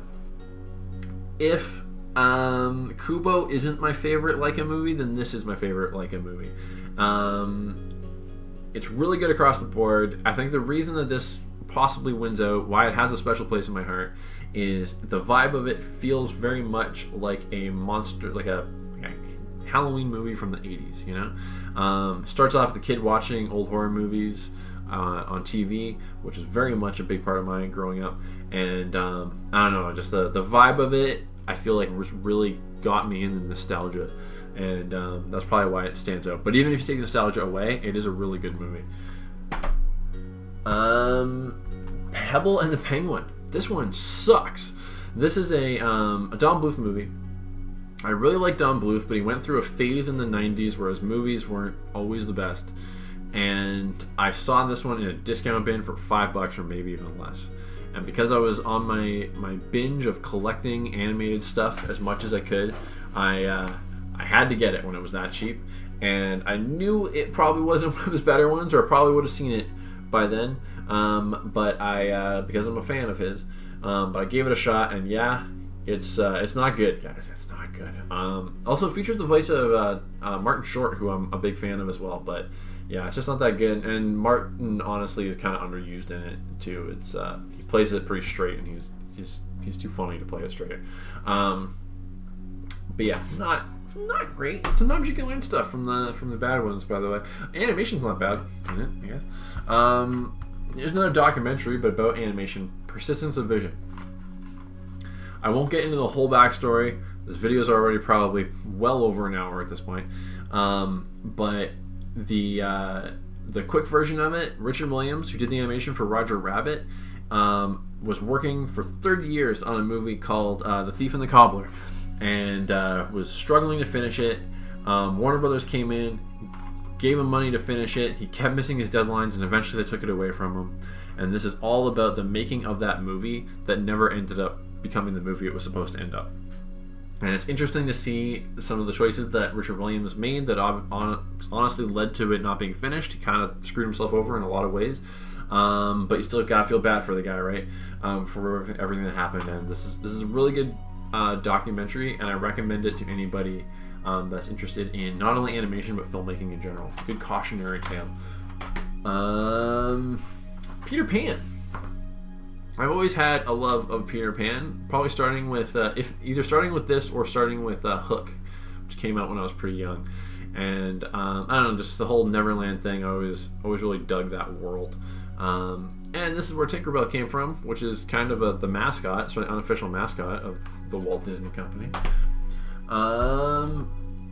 Pinky and the Brain. I only had the first volume of this, but this was a big one for me growing up. I love Pinky and the Brain, and really enjoyed rewatching this when I got it on DVD. I also really dig this cover, the silver. It's good stuff. Pinocchio, maybe my favorite of the classic Disney movies. This was only their second feature that they did, and it gets really dark at times. But it's a good movie, all across the board. Really well done. The Pirates, Band of Misfits, another Aardman movie. A very fun and enjoyable Aardman movie. Liked it a lot. I haven't seen it as much as I've seen Chicken Run and some of the other ones, but seen it at least a couple times and really liked it. Bunch of Pixar shorts. They've done way more since its first volume came out, but it's got a handful of them. All good stuff. We all know Pixar's reputation. Planet Hulk. This is the other standout that I alluded to from the Marvel animation. Marvel's done a lot of animated TV shows that are really good, but for their movies they haven't been so good. But this is a really good one. Elements of the comic that this is based on wound up in Ragnarok. The only thing that I didn't like about Ragnarok was that even though I liked the Hulk and how he was used in it, there would have been great potential to do a full-on Planet Hulk movie instead of just kind of excising elements of it for that one, and that was disappointing. But that aside, really good, and so was Ragnarok. Here's The Point. This is a really obscure one. I think my dad might have been the first one to tell me about it, actually. It was a made-for-TV animated movie based on a story written by Harry Nilsson. And I think, anyway, it says songs written and sung by him, but I think the story's by him too. I think he might have even done a children's book of it, narrated by Ringo Starr. And it's about like everybody is like round in this world, but this kid, Oblio, I think his name is, something like that. But he wants to be pointy, he wants to be different or something. So he wears the hat, or something like that. I've only seen it the one time. But yeah, this is a really obscure, random one. Weirdly though, I bought this, watched it for the first time, and like a week later, The Simpsons referenced it, and I thought it was the weirdest coincidence. Pocahontas. Pocahontas is a good one. You don't need me to tell you that, I'm sure. The Polar Express. This is Robert Zemeckis' first motion capture movie, and the Uncanny Valley issues are definitely there, but the movie's well done. I think I understand the point of doing this one in motion capture more than the other ones he did, because you could have done a more animated, stylized version of Beowulf, and it would have been really cool. Or you could have done it in live action if you wanted to look live action, right? There's no reason you couldn't have, right? Like Lord of the Rings has dragons and shit, so why not, right? And same thing with Christmas Carol. Could have done it fully more cartoony and animated, or you could have done it live action if you want to. Whatever. Why do animated that looks like live action? But this one, doing it this way, allowed them to more faithfully recreate the paintings in the original Polar Express book, which is probably more famous for its paintings, arguably, than its story. Although it is a good story, but the paintings, I think, are really what sold that book. So there's good reason to do it that way, and it is a fun movie. I rewatched it just recently for this Christmas, and maybe I'll rewatch it again next Christmas. Here's The Prince of Egypt. I avoided this one a lot when it first came out, mainly just because I know it's based on like Bible stories, and I'm not the least bit religious. But it got a really good reputation. It made a lot of money. The animation looked really good and everything. So when I started this more actively launched this collection, and I came across this one, I thought it was worth watching, and definitely it is a very well made movie, no question. The Princess and the Frog. So I mentioned earlier that I think that Frozen kind of struck a nostalgia chord by kind of going back to the classic kind of princess vibe, and that's a big part of its success. I do think that is true. I think the opposite is true of this one, though. This was supposed to be Disney's return to classical animation, and at that time, all the 3D movies that were kind of relatively new, right, like Toy Story and Pixar and Shrek and stuff, and they were all very like they're kind of winking at the camera. There's a lot of jokes for the parents in it and stuff, lots of pop culture references and things, and that was what was really selling. And then they were like, no, we're going to come back to classical animation, we're going to do it, which I was stoked for because that's my thing, right? And they did this, and it is a very good movie, but they went to the princess formula instead of kind of doing something that was sort of what seemed to be more trendy at the time. And on the one hand, I'm fine with that, because if it's a good movie, it's a good movie. But at the other hand, they didn't do any more classical ones after this, and I think it's because they just went back to the old type of stories that they were doing, instead of doing something new and more relevant, modernly relevant, but with traditional animation. So, but all that being said, it's a great movie, and I think it's getting more of an audience now. It's a really well done movie. The music's great. The villain's awesome. It's a fun twist on the original Princess and the Frog story. So I definitely highly recommend Princess and the Frog if you haven't seen it. I think they're doing a TV show based on it, based on Tiana. But yeah, didn't do for animation at the time what I think it needed to do, or was hoping it would do. Here's Princess Mononoke. This, I think, is actually one of the first Miyazaki movies I ever saw. I like it. Gotta watch it a couple times. Really follow the story of it. It leans a lot into Japanese mythology and stuff. And I think if I was more familiar with that, I think it would follow it a bit better.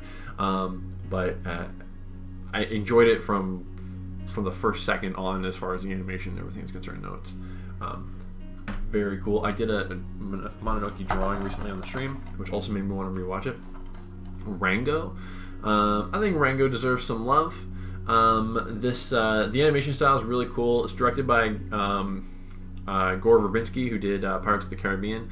Has a lot of this great texture detail and stuff in it, but with kind of cartoony proportions and stuff. And it's basically like a Western version of Fear and Loathing in Las Vegas without the drugs, if that makes sense.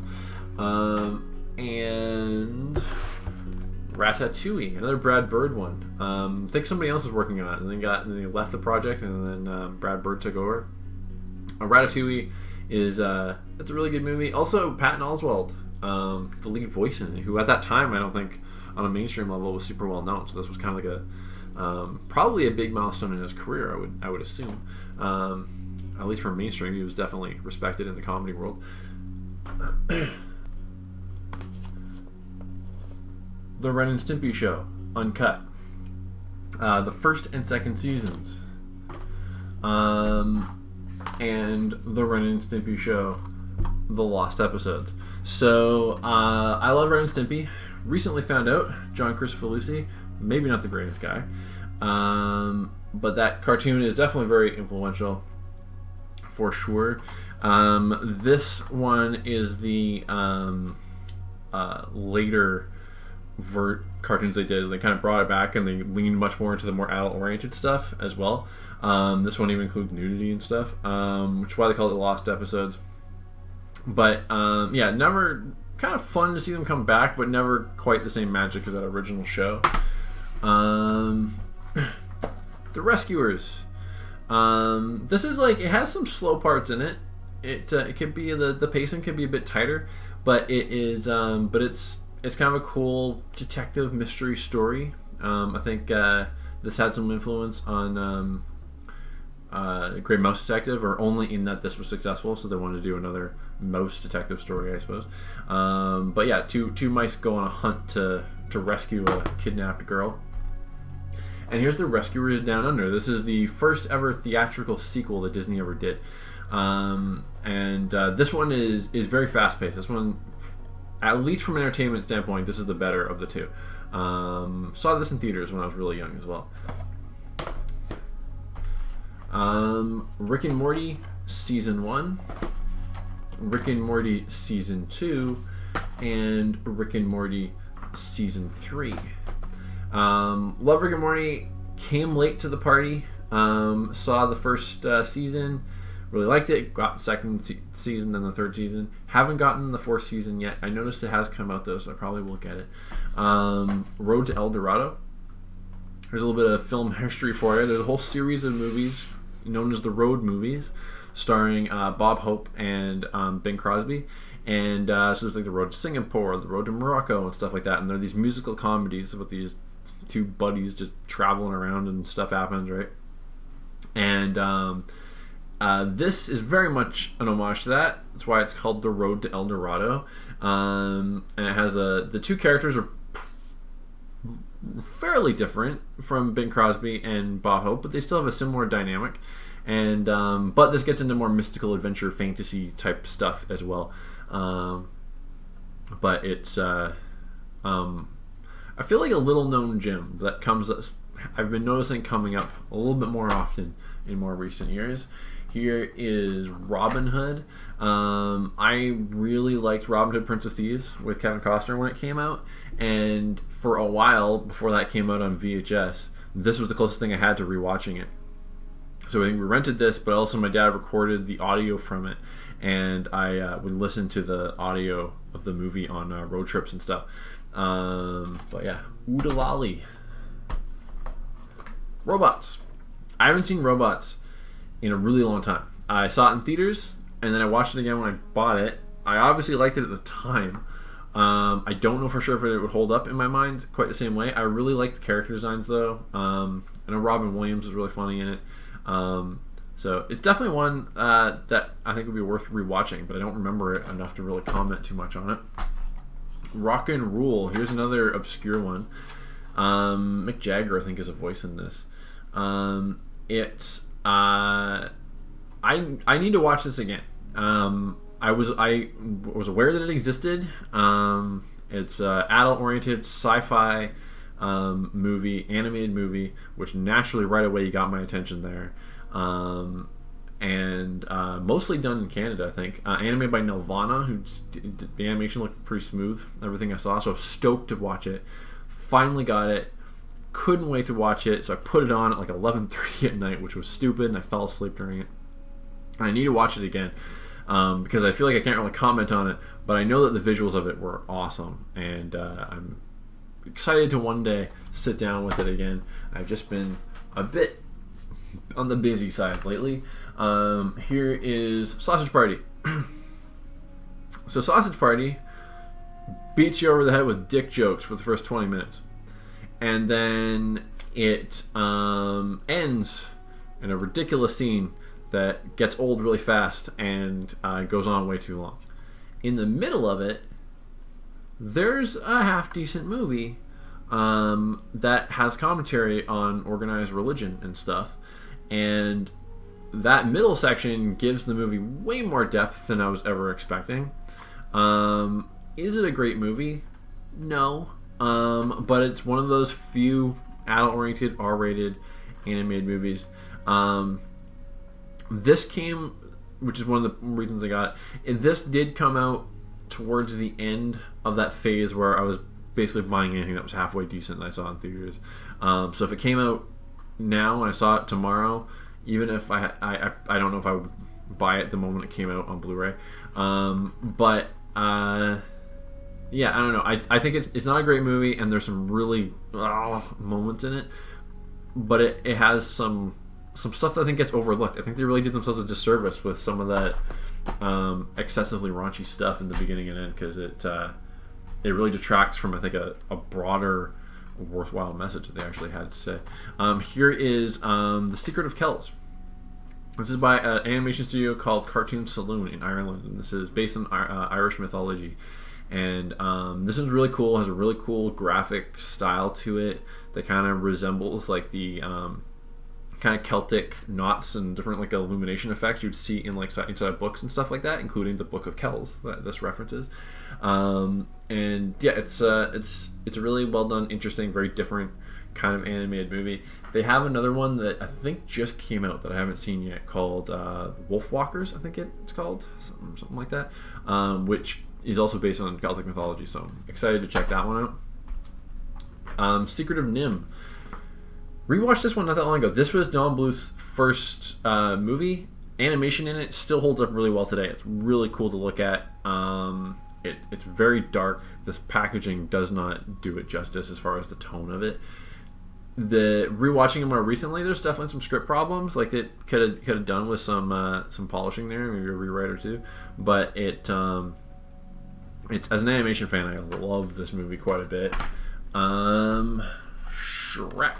Oops, sorry. Shrek. And Shrek 2. I think Shrek 1 is the better movie, better story. Arguably, Shrek 2 is the funnier movie. Shrek 3 sucked. And Shrek 4 was a lot better than 3, but the damage had already been done. And I actually still haven't seen Puss in Boots. I think I've heard it's not bad, but I never did see it. The Simpsons movie. I don't own any of The Simpsons on DVD other than the movie or Blu-ray. Excited that they're on Disney Plus because I do intend to rewatch from the beginning. God damn it! It'll be a background show while I draw and work on my next comic book project. I like the movie. I think that the movie marks for me when the show started to kind of not be quite as good. A lot of people will tell you that the show kind of sucked after certain seasons or whatever, and I was a devotee for quite a while. But after the movie, even though I liked the movie, is when I kind of noticed, I felt like that kind of started to drop off a bit for me. But I did enjoy the movie quite a bit. I actually rewatched that not that long ago. Sinbad, Legend of the Seven Seas. Sinbad is voiced by Brad Pitt, who I like, but he's white, and the way he's drawn here looks very white, which is unfortunate because even in animation they're whitewashed Sinbad, and that's not cool. But the movie is it's fun. I like the movie actually, and the villain, voiced by Michelle Pfeiffer, is really well animated. With her hair doing all kinds of crazy shit and stuff. Sleeping Beauty, movie that apparently damn near bankrupted Walt Disney Studios when it came out. They did an excessive amount of self-trace. That's when the cleanup artists have to trace over the lines with a different color other than black to make them pop more. There's a shit ton of it in the movie, and it slowed down the animation process a lot. And it's a good effect, but yeah, adds time, and time is money. Disney's first ever animated feature, Snow White and the Seven Dwarfs. We all know it. It's classic. It's the first. Okay, you know what? Technically, it's not the first. I'm going to tell you that. It's not. It's the first traditionally animated movie, though. The frame-by-frame drawing. Lottie Renninger beat them to it with Adventures of Prince Ahmed, though, with cutout animation. And I think there's somebody else that actually beat Lottie to it, too, but I'm forgetting who the name was. Here is Son of Batman. This is the first of the DC animated ones that introduced Damian Wayne, Bruce Wayne's son, with Talia al Ghul. And he becomes the new Robin, so... I can't remember if this is what introduced him or if it was the one before it that introduced him and this is the one where he becomes Robin. I can't really remember. Song of the Sea, another one by Cartoon Saloon. Also really cool. I think narratively this one might actually be the stronger movie compared to Secret of Kells, but Secret of Kells is really grabbed me just because of the cool mythology of it and everything like that. Also very good. So I mentioned Chuck Jones and Bruce Timm as being major influences on my drawing. If there's a third, and I think there is, it would be Todd McFarlane. From comics, not animation. So this is...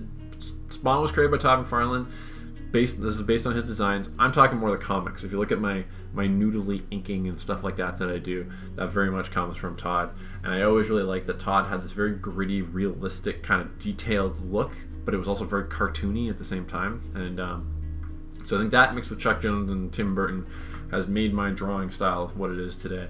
The first season of the HBO series, Spawn series, is really good. The second season and or third season get a little repetitive, but it's a worthwhile watch. Again, adult animation. There's not enough of that.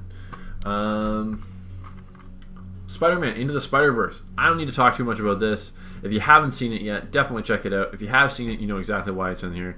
This is a great movie. All right, some will tell you it's the best Spider-Man movie to date, and they might be right. Honestly, they might be right. Very good movie. Space Jam. I'm going to tell you right now, Space Jam, I'm sorry.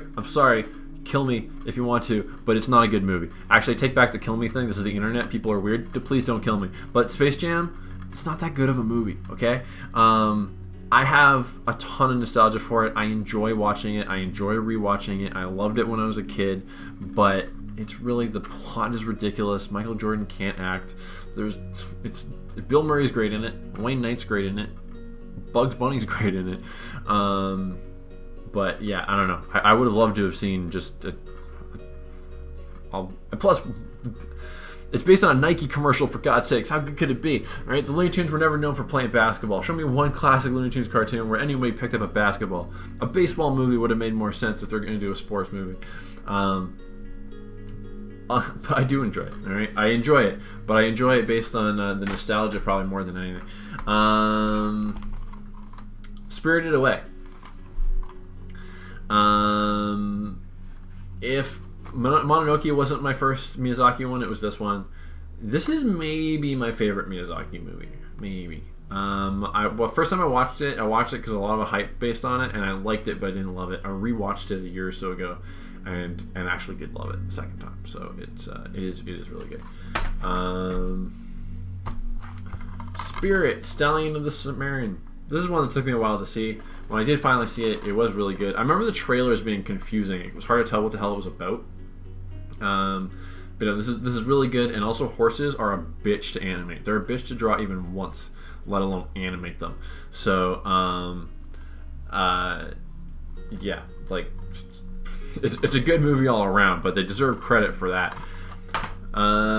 Shark Tale came out around the same time as Finding Nemo. This is one that gets made fun of a lot, and I feel like I need to rewatch it to see what I would think of it if I were to watch it now, because I haven't seen it. I watched it a couple times when it first came out and when I first bought it, but I haven't seen it in a long time at this point. I know it's a little slightly inspired by or some kind of like Goodfellas mixed with Car Wash and I think something else. It's I don't know. I know I liked it enough at the time, but I don't know if I'll still like it now. Because it gets made fun of so much. It might just be that I have a better opinion of it, or it might be that it hasn't aged that well. I don't know. The SpongeBob SquarePants movie. I love SpongeBob. This is the only version of SpongeBob that I have on DVD or Blu-ray, but I do love it. I love the movie. Them riding on David Hasselhoff's back is genius. I actually haven't seen either of the sequels that came after it, though. I wasn't deliberately avoiding them. I just, for one reason or another, didn't. I think I was on the verge of buying the second one, and then for some reason I didn't. But I do want to see them. SpongeBob is always good for a laugh. Star Wars Clone Wars. So this is not the 3D Clone Wars series that is most famous, which is a very good series.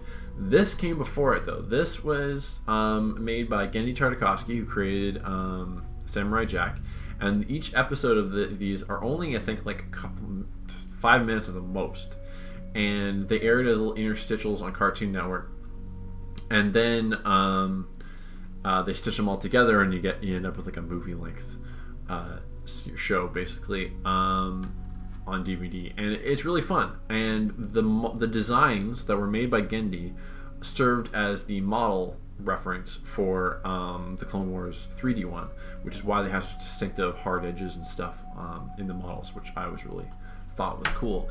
I don't have the complete Clone Wars show on DVD, but I do have the movie that started it all. The movie feels a lot more like a kid's movie, and Ahsoka at this point is pretty annoying. She becomes one of the most interesting characters in the whole franchise, but she starts out pretty annoying in this movie. And it's got this whole thing with Jabba the Hutt's kid that they call Stinky, I think, in it, and stuff like that. So it has some fun stuff in it, and I like the animation in it, but it's definitely not great, but it led to great things. So if you don't have this, you don't have the Clone Wars series, which if you're a Star Wars fan, you should definitely watch. Suicide Squad, Hell to Pay. Watched this one fairly recently. I like this one a lot. The only thing that annoyed me with it, and this is kind of a dumb thing to be annoyed about, I guess, but the opening credit sequence is all scratchy and grainy looking, and it's made to look like the opening to like a Grindhouse movie from the 70s, and I really dug that, and I wish they kept that aesthetic going through the whole movie instead of just doing because when it's only the credits, it felt like what was the point, but for the whole movie, I think it could have really worked well. Here's another batch. So here's Superman the Animated Series Volume 1, Superman the Animated Series Volume 2, Superman the Animated Series Volume 3. I assumed it was 3, but I didn't see the number on it. I'll put Batman the Animated Series above Superman, but Superman's way up there. It was really well done as well. Superman, Batman, Public Enemies, another one of those DC animated movies. The artwork is inspired by, I think it's Joe Madureira or something. I'm pronouncing that wrong, but I could be wrong. And this one was really fun. I remember it being a little light on plot, but high on fun. The action, basically, Batman and Superman get like framed for something, and then like every character in the DC universe is trying to arrest or kill them. Superman, Batman, Apocalypse. This one introduced Supergirl. This one is based on a run that was drawn by Michael Turner, I believe. So they tried to kind of mimic his style with the animation and fight Darkseid in it and stuff. Pretty cool stuff in that one. Superman Doomsday. This is the first one that they ever did.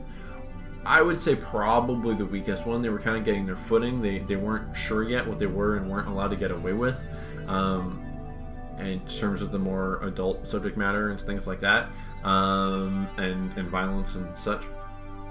And also the style, I love Bruce Timm's style, as I've said, but this is when they started to kind of go off in new directions and experiment, but they really leaned heavily on the style of the original Superman animated series, which is great, but this was your chance to do something different, and they didn't do that, but tonally it's so different that they should have, just to make that disconnect.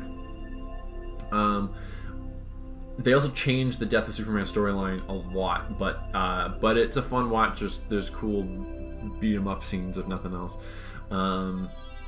They also and one of the ones I haven't gotten yet is kind of a new version of the Death and Return of Superman. Superman versus the Elite.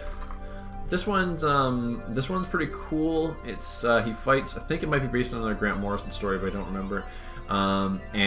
He fights this like British superhero team that they show up and the guys are being good guys, but they turn out to be like super violent and stuff, and Superman needs to step in. I will say though, even though I enjoyed this, it has a line of dialogue that drives me insane, because there's a part in it where the guy says, "They're as dead as a bunch of dead wankers," and I feel like they're trying to be clever, but they just sound stupid by saying that, because wank is like a British slang for like jacking off, basically, right? So when you call somebody a wanker, you're saying that you're somebody who jacks off, or you're whatever, right? And you're a wank, like so calling somebody a wanker, they're still essentially a person. So the line, "They're as dead as a bunch of dead wankers," is basically saying they're as dead as a bunch of dead people, and it's a terrible line. What the hell? So that annoyed me. Superman Forever and Superman Saves the Day. So these are together collect, I think, all, if not most, of the Max Fleischer Superman shorts from the 40s, which were really, really well done, had much higher production budgets than most cartoon shorts at that time did, and ultimately had a massive influence on Batman the Animated Series. If these didn't exist, Batman the Animated Series would have looked like a very different series visually. Superman Unbound. I know he fights Doomsday in it, I know Supergirl appears in it, and I know I liked it, but I don't really remember the specifics of it. But fun stuff, as those movies usually are, like I said. The Sword and the Stone, was talking about this recently. Sword and the Stone has great animation and really fun moments. The plot is pretty fluffy. It's essentially just like one, maybe two chapters from the King Arthur legend, and so there's not even really a complete beginning, middle, and end in a lot of respects. But it's a great example of good character animation, lots of really good effects animation in it, and some really fun moments. Tangled. This is so much better than Frozen. This is the movie that should have got the attention that Frozen did. It doesn't have the song. That's probably what it was. I don't know. But Tangled's really good. I like Tangled a lot. Team America World Police. Technically not animated again, but it's all puppets, so damn it, I'm putting it in here. From the creators of South Park. I laughed my ass off the first time I saw this. Rewatched this just a few years ago, and it got me again. It's ridiculous, but it's funny. Teen Titans, The Judas Contract. This is based on a really famous Teen Titans storyline from the comics. And I won't say too much about it for the sake of spoilers, but it was pretty good. I've never been a huge Teen Titans fan, to be honest, but I not because I disliked it, just I've never gotten into it. But yeah, no, it was good. Mickey, Donald, Goofy, The Three Musketeers. This came out, I think, when I was in art school and was aware of it. Was a little bit tighter on money at the time, so I was very choosy about what I was buying. But then I got my first animation gig and started buying a shit ton of movies. Definitely caught up on this one, and it's really fun. I liked it. We're almost done here, by the way, guys. We've got one last stack. It's not quite as big as the other ones. The Tick versus Season 1, and for good measure, The Tick versus Season 2. I'm pretty sure there's a Season 3 that never came out for some reason, or not that I'm aware of, but The Tick is genius, by the way. Ben Edlund's original 10-issue run of the Tick comic book series, who created it, is comic book gold. If you're a comic book fan, you should check it out. The artwork is great, and they're hilarious. and the cartoon really lives up to that. The cartoon's really, really good. I kind of forgot. I always knew it was good. I forgot how good it was until I rewatched it on DVD. And it's probably one of the few animated series that I have in my collection that I've actually like rewatched, I think, a couple of times since buying them. There are other ones that are worth rewatching, but like I haven't just taken the time yet. That one I made sure to. Here's The Adventures of Tintin by Steven Spielberg. Another motion capture movie, the best motion capture movie probably, because they caricature the characters so much, so it feels more animated. And I liked it. It's a little bit longer than it should be, but it is a really good, really fun, entertaining adventure movie. Tiny Toon Adventures Volume 1 and Tiny Toon Adventures Volume 2. Tiny Toons is underrated. Animaniacs, I think, gets all the love. I love Animaniacs. I don't have it in my collection just because I don't think I've ever found it for very reasonably priced. But Tiny Toons deserves just as much love. Tiny Toons was great. It came just before Animaniacs. And here's Tiny Toons How I Spent My Summer Vacation, which is a surprisingly really well scripted movie. And the only reason I say surprisingly is because the show is a bunch of shorts, right? Like it's kind of like a younger version of the Looney Tunes. This is a bunch of interconnecting stories that overlap with one another and inadvertently set up payoffs for other ones, and sometimes you'll see one element from one storyline going on in the background of another one, which really got my attention as a kid seeing this for the first time because I hadn't seen that kind of stuff before. And it's a fun one. I've revisited that one a few times. Here's Titan AE. This is the last feature, I think, that Don Bluth directed. The only reason I say I think is because that Anastasia sequel about Bartok might have come after this. I'm not sure. Either it was after this or right before it. This is a sci-fi adventure movie written or co-written by Joss Whedon. It's really good. It's a mixture of 2D and 3D animation. It doesn't blend the 2D and 3D as well as it should, especially when compared to some other ones that have come out, especially around that same time even. And Bluth himself said that was kind of pushed on him. He himself agrees that the blend isn't that good of the 2D and 3D. It was just this like pressure to include 3D animation because it was hip. But it tanked and it almost bankrupted Fox Animation. And but it's I really like this. It's been a long time since I've seen it, but I really liked it, and I really like the soundtrack as well. TMNT, Teenage Mutant Ninja Turtles. This one never got enough love. This should have been the Ninja Turtles' return to the zeitgeist. It's a 3D animated movie that is sort of half reboot, half sequel to the live action movies from the 90s, and also sort of a pseudo sequel to the animated series from the 80s and 90s. And it's really fun, and it finds a really good mix of this like kind of dark, gritty comic book vibe with a more cartoony comedic vibe as well. But it just never really took off. The Nickelodeon show that came soon after it is hit pretty big, so Ninja Turtles did kind of come back, but I thought this was worthy of doing it first, and it just never quite struck that chord with the public. Toy Story, Toy Story 2, Toy Story 3.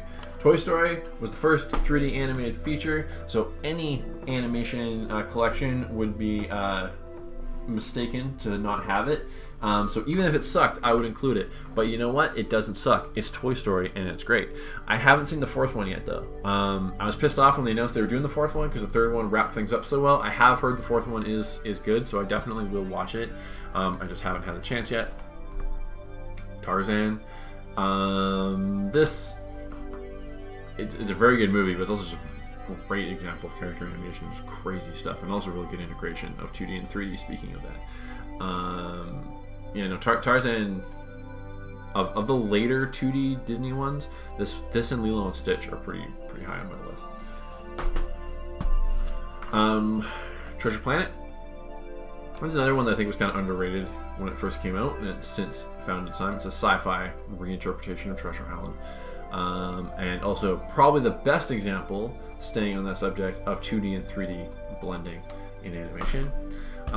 Here's The Triplets of Belleville.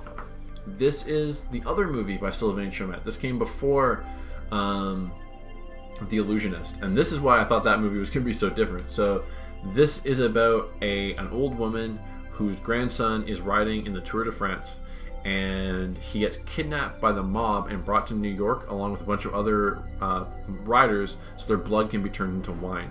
And so she follows them to New York to rescue him, and along the way she meets the triplets of Belleville, who are an old vaudeville act. They're now like geriatric and stuff, and they band together to help rescue the grandson.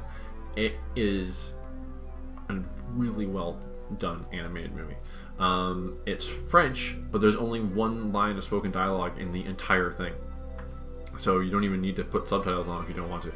And everything about it is great. All the characters are great, the animation is great, the designs are great, and the opening of it is an homage to 1920s animation, because it's set, the opening scene shows the triplets when they were young performers, and they represent that by showing them in old style animation, kind of like Cuphead style, if you know what that is.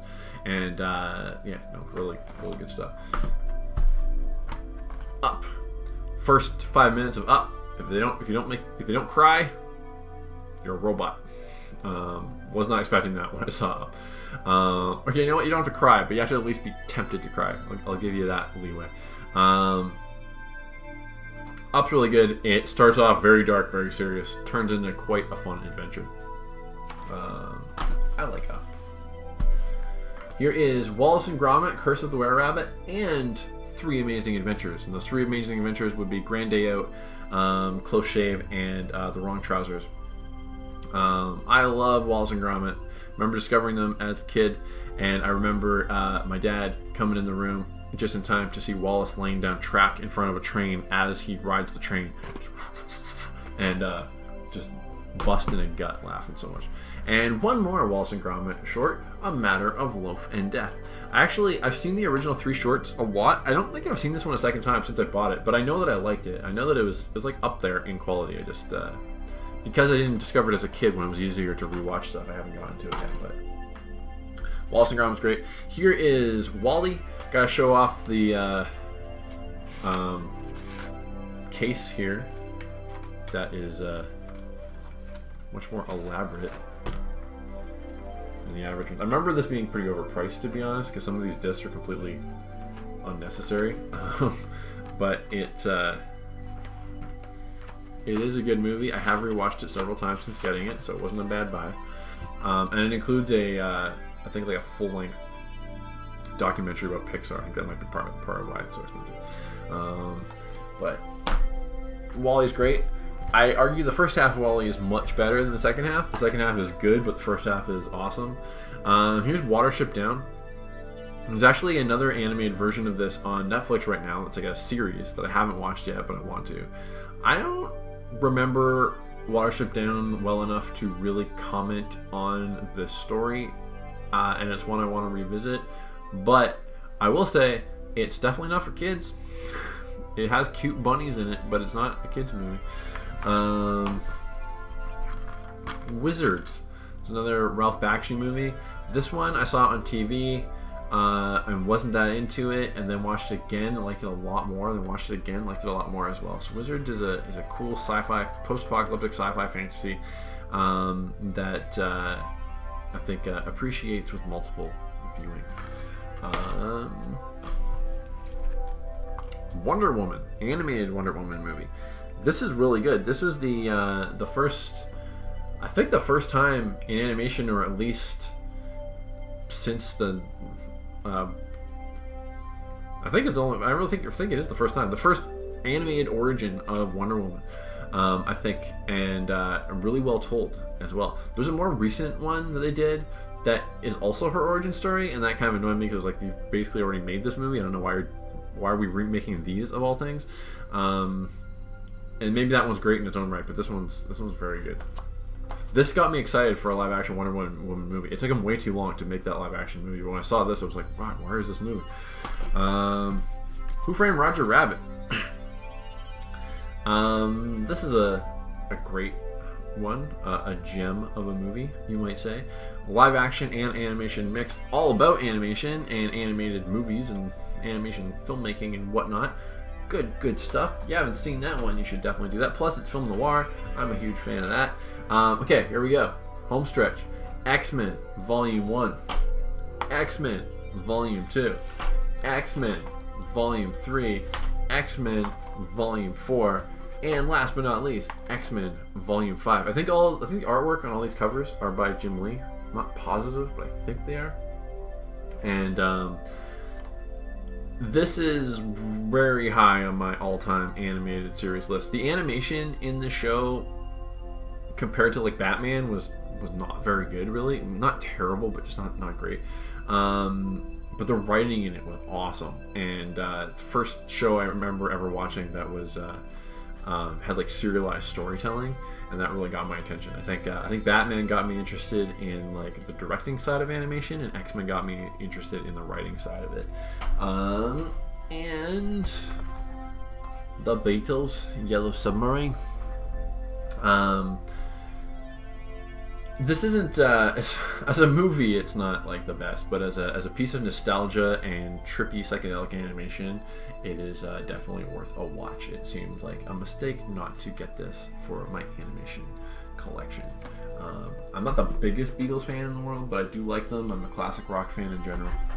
And that is it. We're done. So hopefully that wasn't too painful. I'm not sure what running time we're at this point. But my guess is around 2 hours. If you're interested in this, if you like this, then let me know in the comments. If you're if you're particularly interested in one of the movies I mentioned, particularly if it's one of the more obscure ones, let me know that in the comments as well. And maybe I'll get inspired to do a video all about that. Well, maybe I'll rewatch it and I'll dissect it and the whole 9 yards. I can't make promises on that because I keep myself pretty busy, so I might do it, but it might take me a while to get to it. I don't know, but the more people that show interest in it, the more eager I'm going to be to actually like get on that. So speak up if you want to, and I'll also link you in the description at the bottom to the live action video. And I'll let you know that live action video, the sound quality is nowhere near as clean as this one. I chose not to re-record it like I did with the animation because the sound is a bit more salvageable, but it's definitely not as clean as this, so I'm sure you're going to hear some background stuff. I'm working on cleaning that up as we speak, so maybe it'll be pretty strong, or maybe it's still going to sound pretty shitty. I don't actually know. But hopefully it's not unwatchable. So check me out on Twitch Tuesday nights at 8:30 for fan art, and Thursday nights at 8:30 for original art. It's relatively rare that I miss a day, and maybe I'll see you then, or maybe I'll see you in another video. But have a good one, and if you made it through this entire video, then congratulations, and have a good day or night, whatever makes sense.